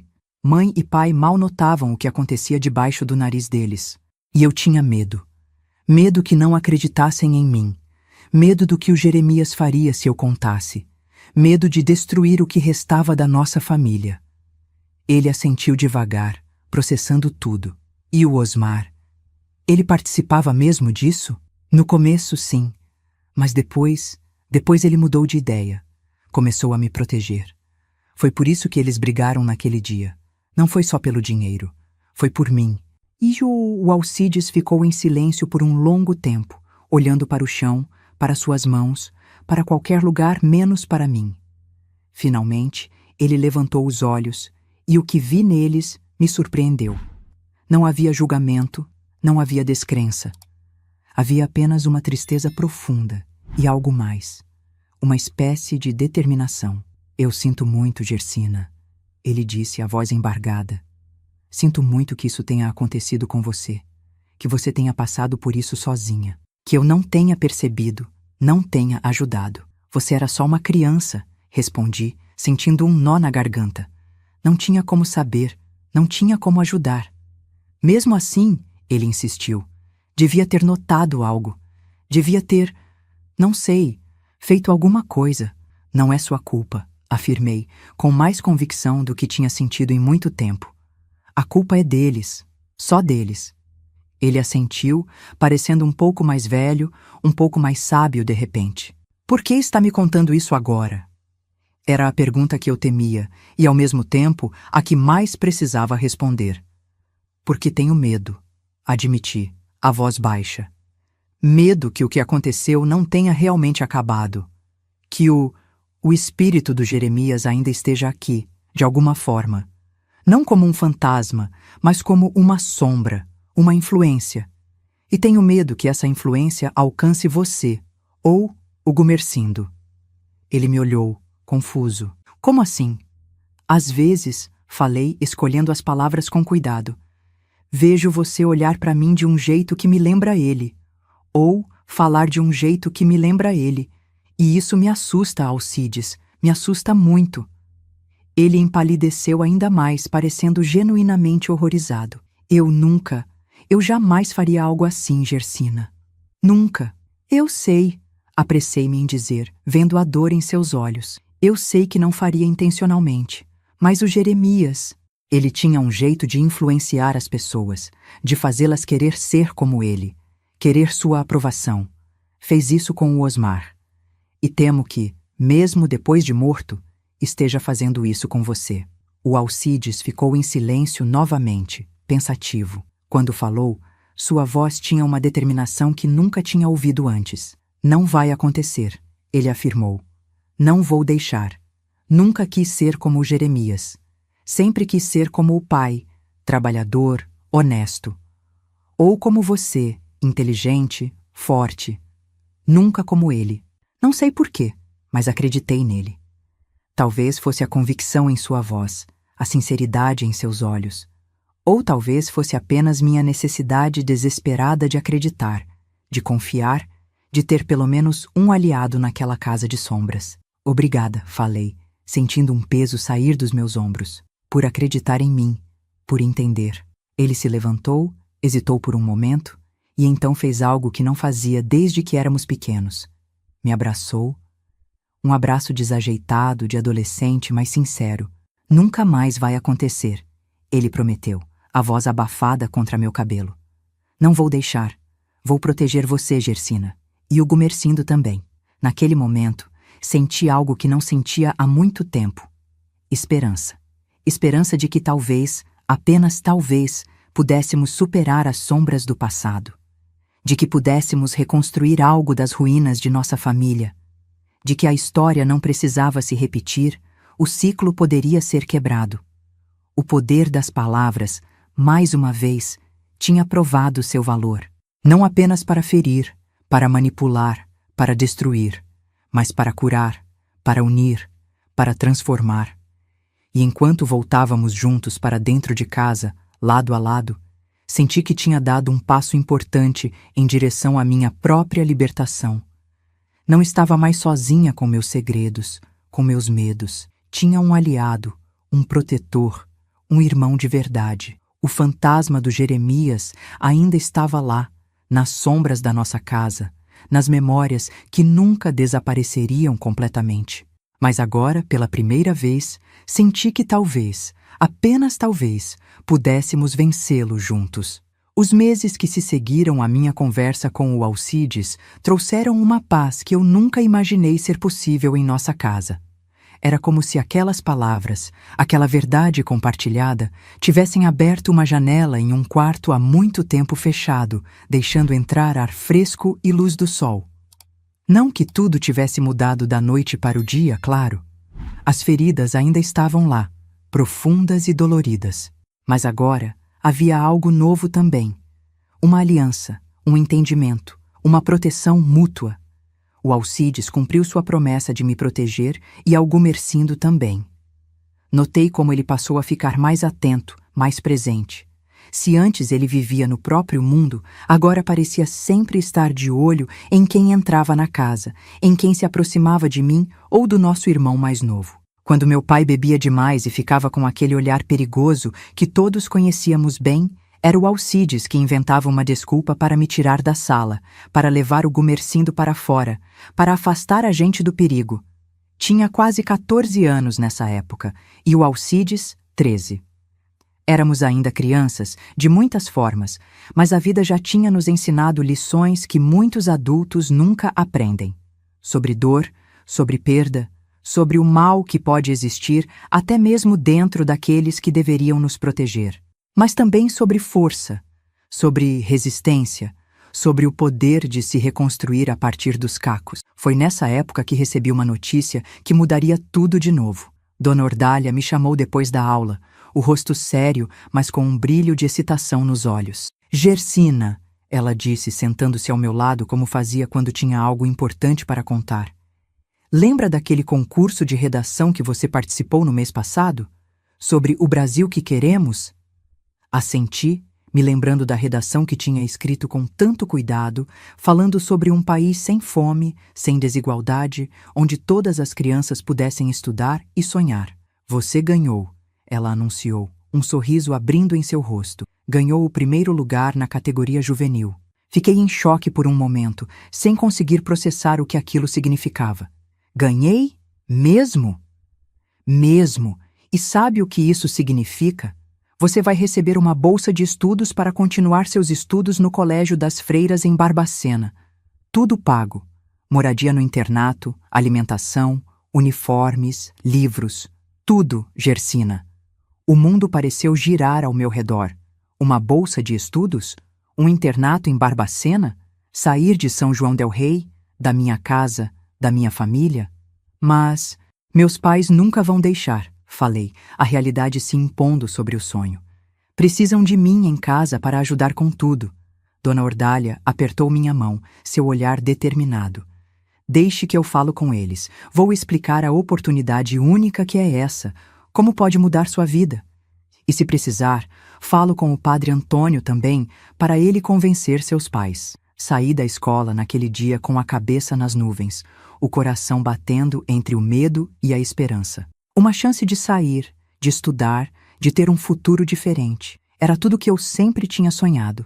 E, ao mesmo tempo, me assustava profundamente. Como seria viver longe de casa? Longe do Alcides e do Gumercindo? Como eles ficariam sem mim para protegê-los? Quando cheguei em casa, não contei nada para ninguém.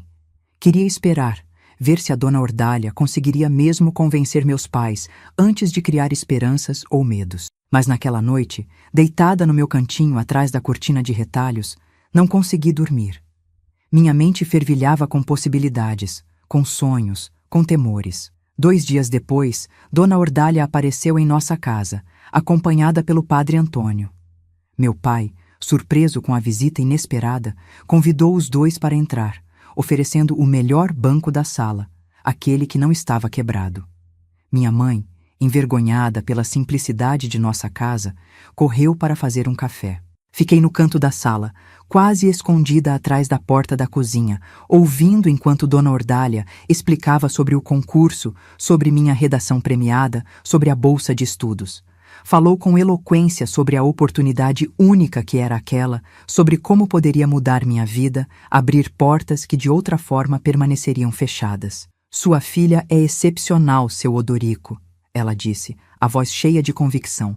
Tem uma inteligência rara, uma sensibilidade, uma capacidade de expressão que nunca vi em outra aluna. Seria um desperdício não dar a ela essa chance. Meu pai ouviu tudo em silêncio, o rosto impassível como sempre. Quando Dona Ordália terminou, ele se virou para o padre Antônio. E o senhor, padre?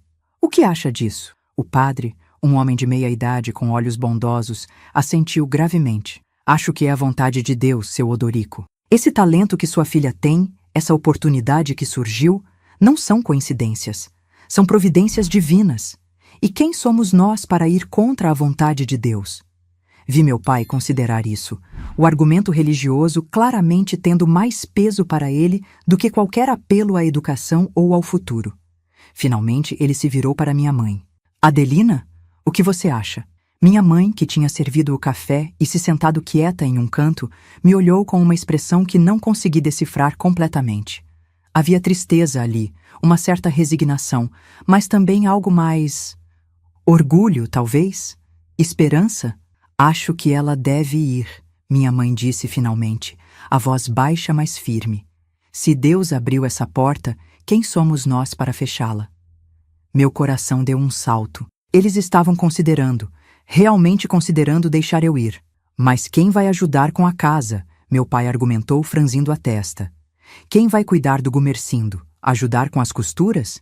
A gente se vira, minha mãe respondeu com uma determinação que raramente demonstrava diante do meu pai. O Alcides pode ajudar mais. Eu posso trabalhar um pouco mais. Não vamos impedir nossa filha de ter uma chance melhor na vida só porque precisamos dela aqui. Fiquei impressionada com minha mãe naquele momento. Ela, que sempre tinha sido tão submissa, tão resignada com seu destino, estava lutando pela minha chance de ter algo diferente, algo melhor. Meu pai ficou em silêncio por um longo tempo, pensando. Finalmente, suspirou profundamente. Está bem. Se é a vontade de Deus, se é a chance da menina ter uma vida melhor, ela pode ir. Tive que me segurar para não gritar de alegria, para não sair dançando pela sala. Em vez disso, fiquei quieta no meu canto, as lágrimas escorrendo silenciosamente pelo meu rosto. Ia embora. Ia estudar. Ia ter uma chance de uma vida diferente.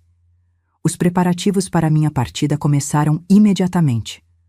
O colégio em Barbacena iniciaria o período letivo em 2 semanas E havia muito a ser feito. Roupas para arrumar, documentos para providenciar, despedidas para fazer. O Alcides foi o primeiro que procurei depois da decisão. Encontrei ele no quintal, cortando lenha para o fogão. Vou embora, anunciei, sem rodeios. Ganhei uma bolsa para estudar em Barbacena, no Colégio das Freiras. Ele parou o que estava fazendo, me olhando com uma mistura de surpresa e algo que parecia tristeza. Quando? Em 2 semanas, ele assentiu lentamente, absorvendo a notícia. É bom, disse finalmente. Bom para você sair daqui, ter uma chance melhor. Mas e você? E o Gomercindo? Como vão ficar sem mim? Ele deu de ombros, tentando parecer mais confiante do que realmente estava. A gente se vira. Já sou quase um homem. Posso cuidar do Gomercindo.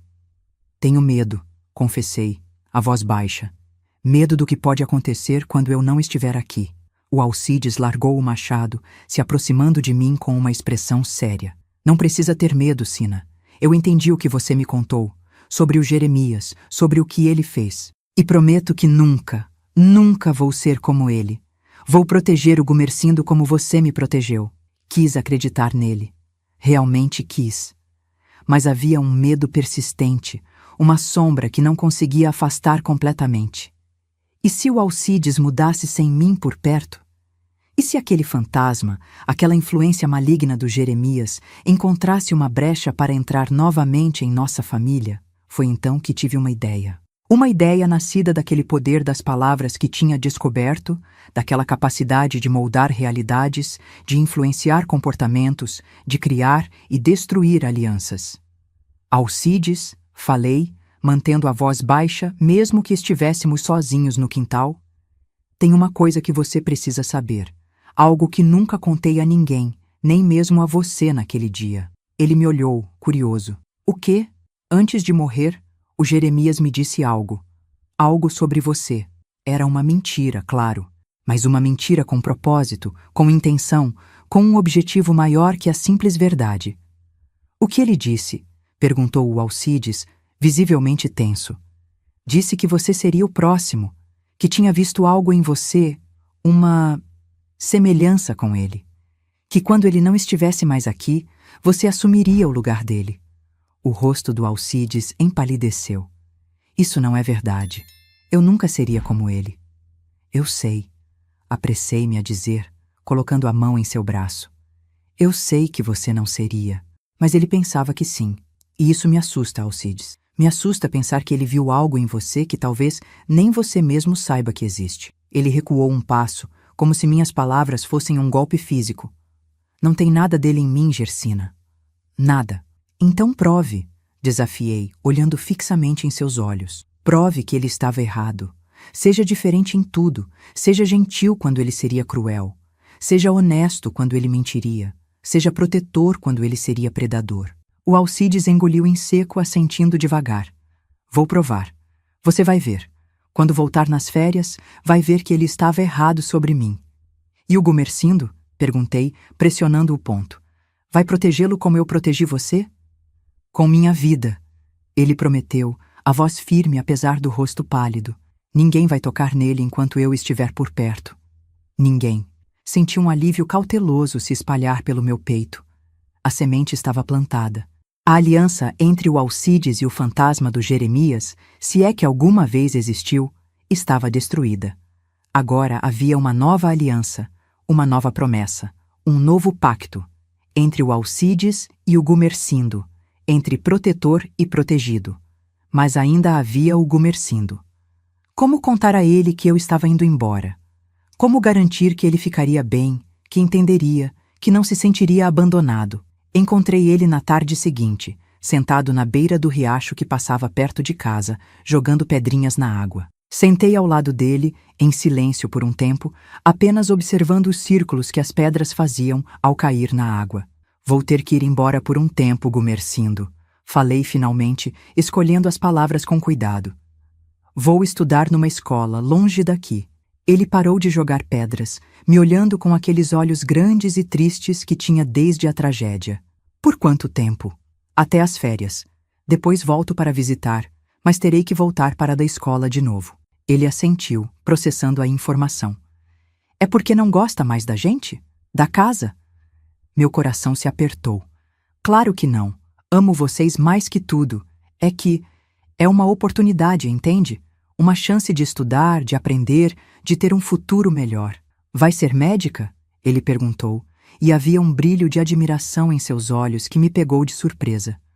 Não sei, respondi honestamente. Talvez professora como Dona Ordália, ou escritora.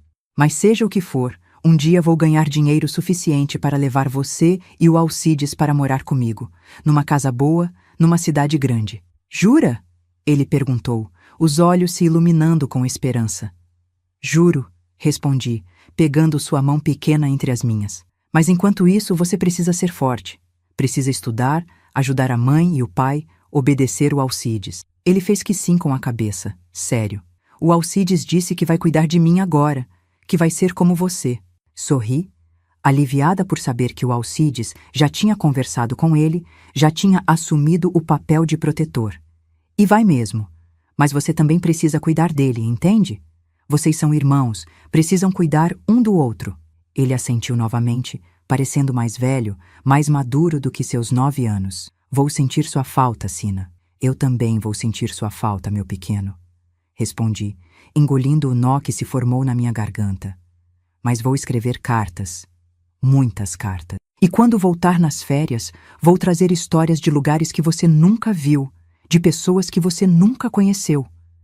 Ele sorriu, um sorriso genuíno que iluminou seu rostinho de um jeito que não via há muito tempo. Promete? Prometo, respondi, selando o pacto com um abraço apertado. As 2 semanas seguintes passaram num borrão de preparações, de despedidas, de ansiedade e expectativa. Minha mãe costurou 2 saias e 3 blusas novas para mim, usando tecidos que tinha guardado para ocasiões especiais. Meu pai, num raro gesto de afeto, me deu uma caixinha de madeira que ele mesmo entalhara para guardar coisas importantes. Dona Ordália me presenteou com 3 livros, um dicionário, uma gramática e uma antologia de poesias brasileiras. E então, numa manhã de março, lá estava eu, com minha pequena mala de papelão contendo tudo o que possuía no mundo, pronta para embarcar no trem que me levaria para Barbacena, para uma nova vida. A despedida na estação foi difícil. Minha mãe chorou, algo que raramente fazia em público. Meu pai, desconfortável com demonstrações de emoção, apenas apertou meu ombro com força e disse: "Faça valer a pena, menina." O Gumercindo se agarrou à minha saia, soluçando até o último momento.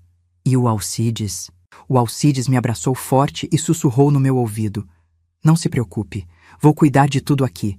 Vou fazer você se orgulhar de mim." E então o trem chegou, apitando, soltando vapor, imponente e assustador.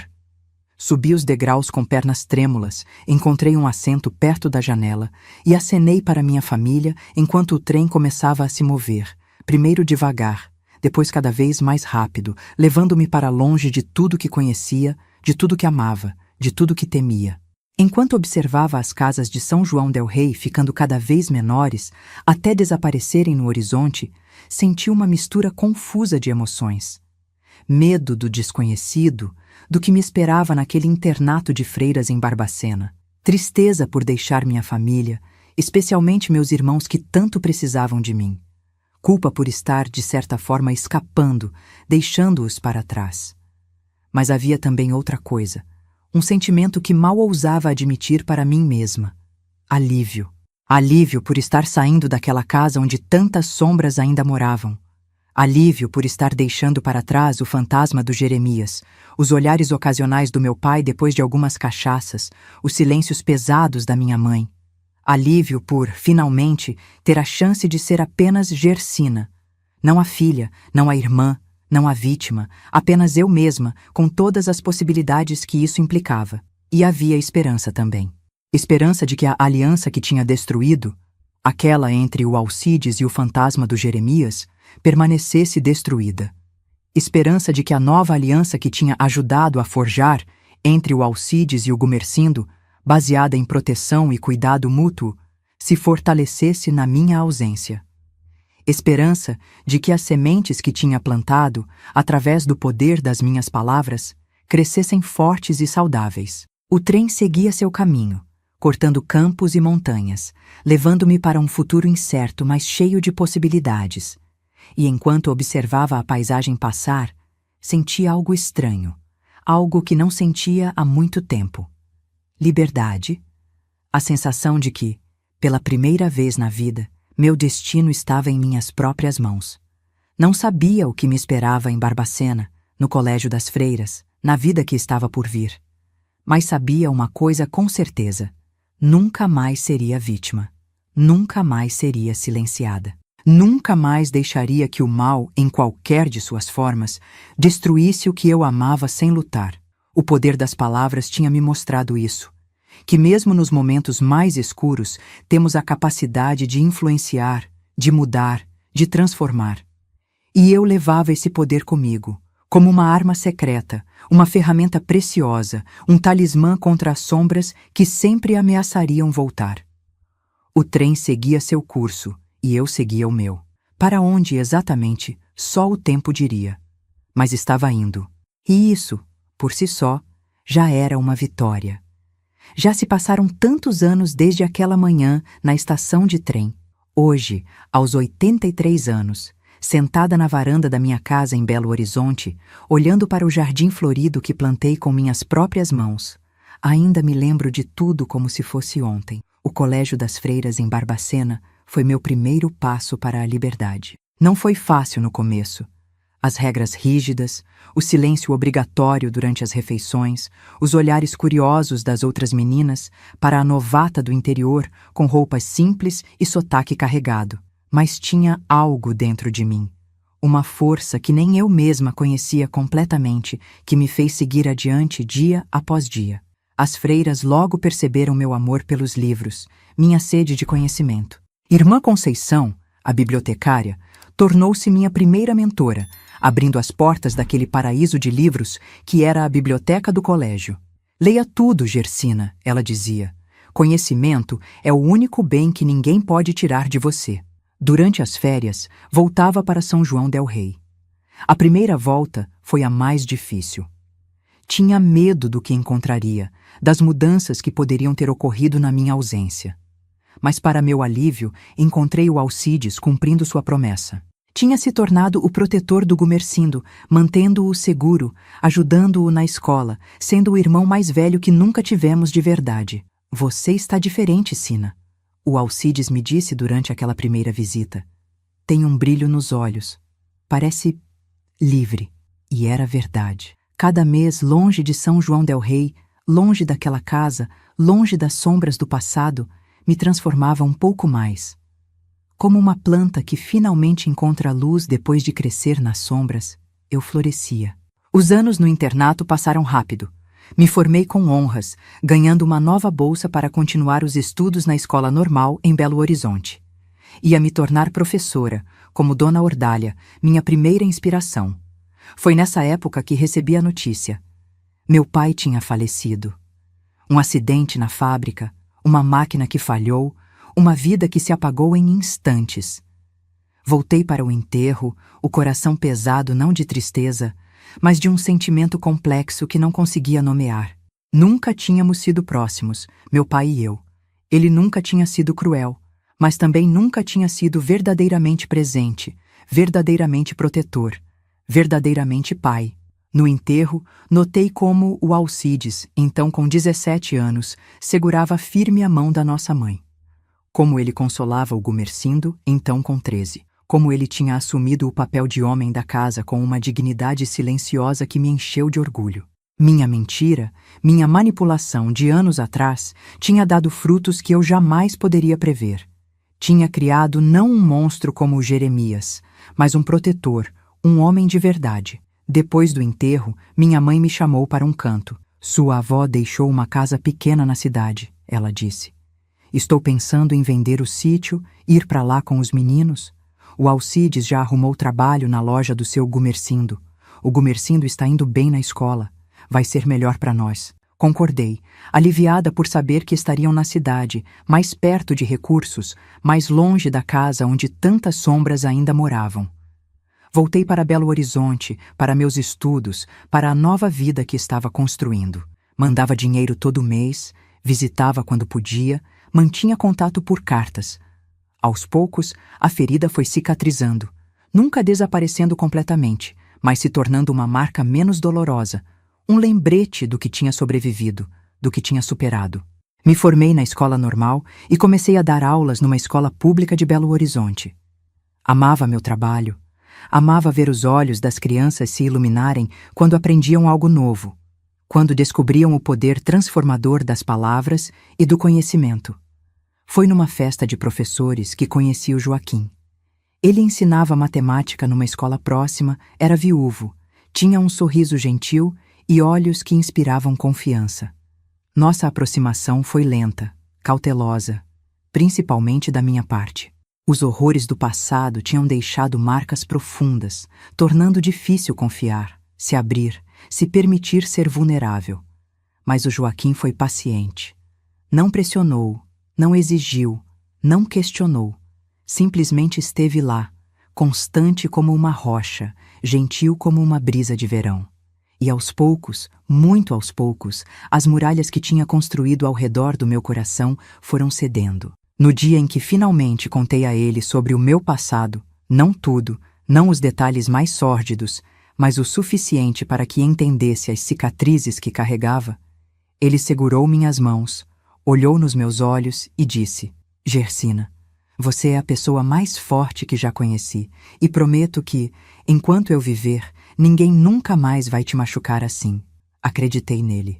E pela primeira vez, desde aqueles dias terríveis em São João del Rei, permiti que alguém realmente se aproximasse, realmente me conhecesse, realmente me amasse. Nos casamos num domingo de primavera, numa cerimônia simples na igreja do bairro.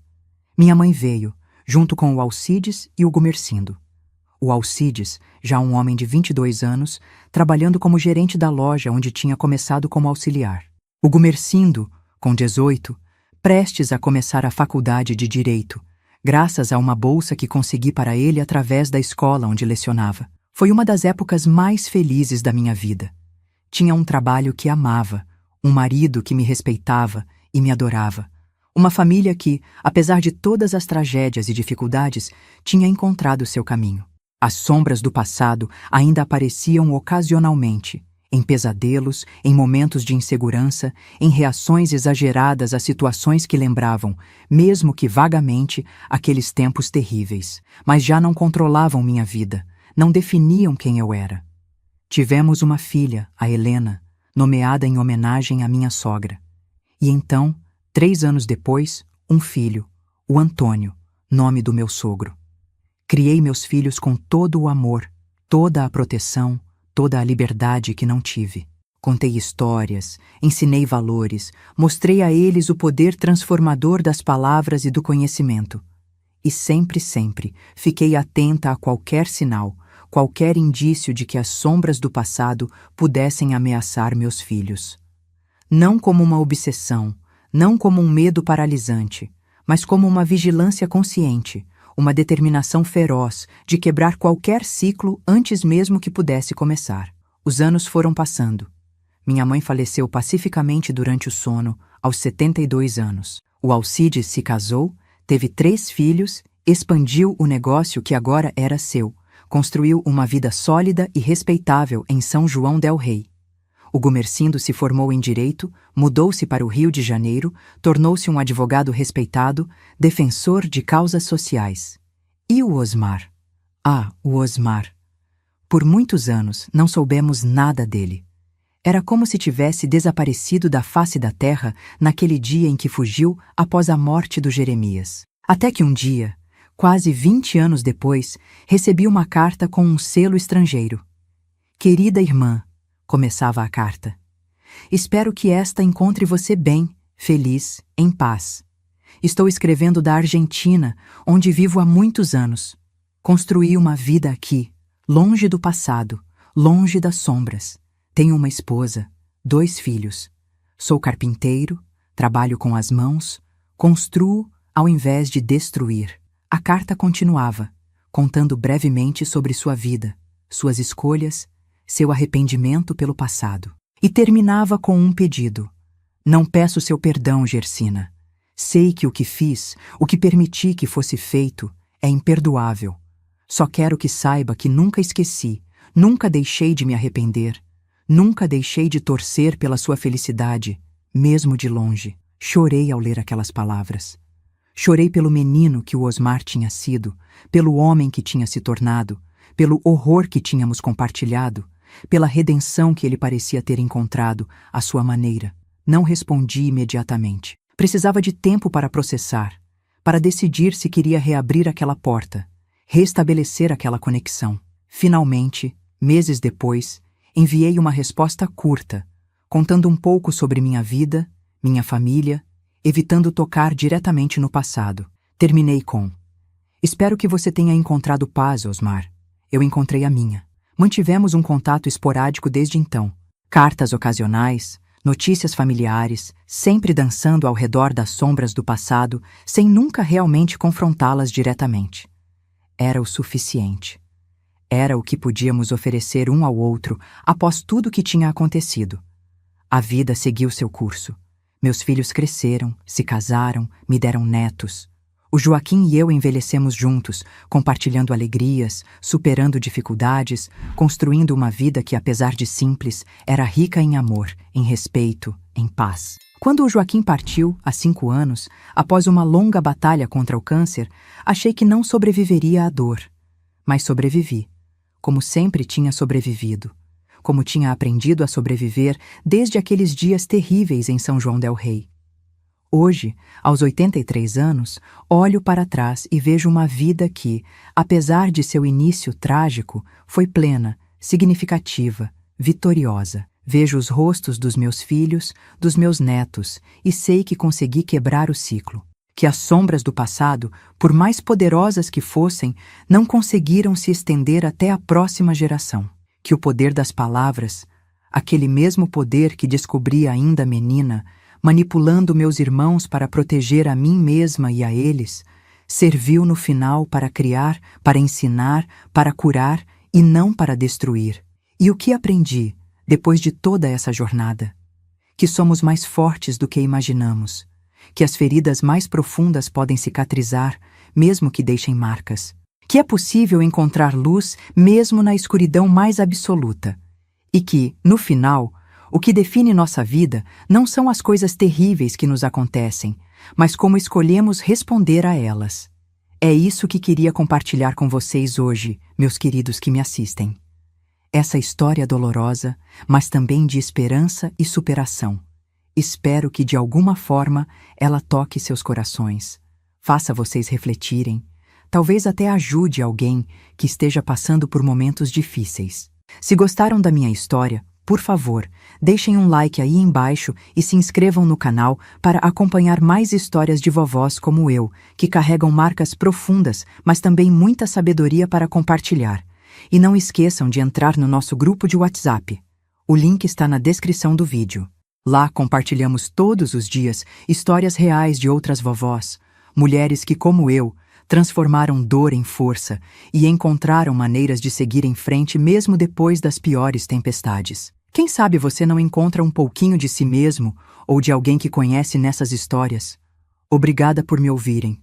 Esta vovó aqui fica com o coração quentinho, sabendo que não está mais sozinha com suas memórias.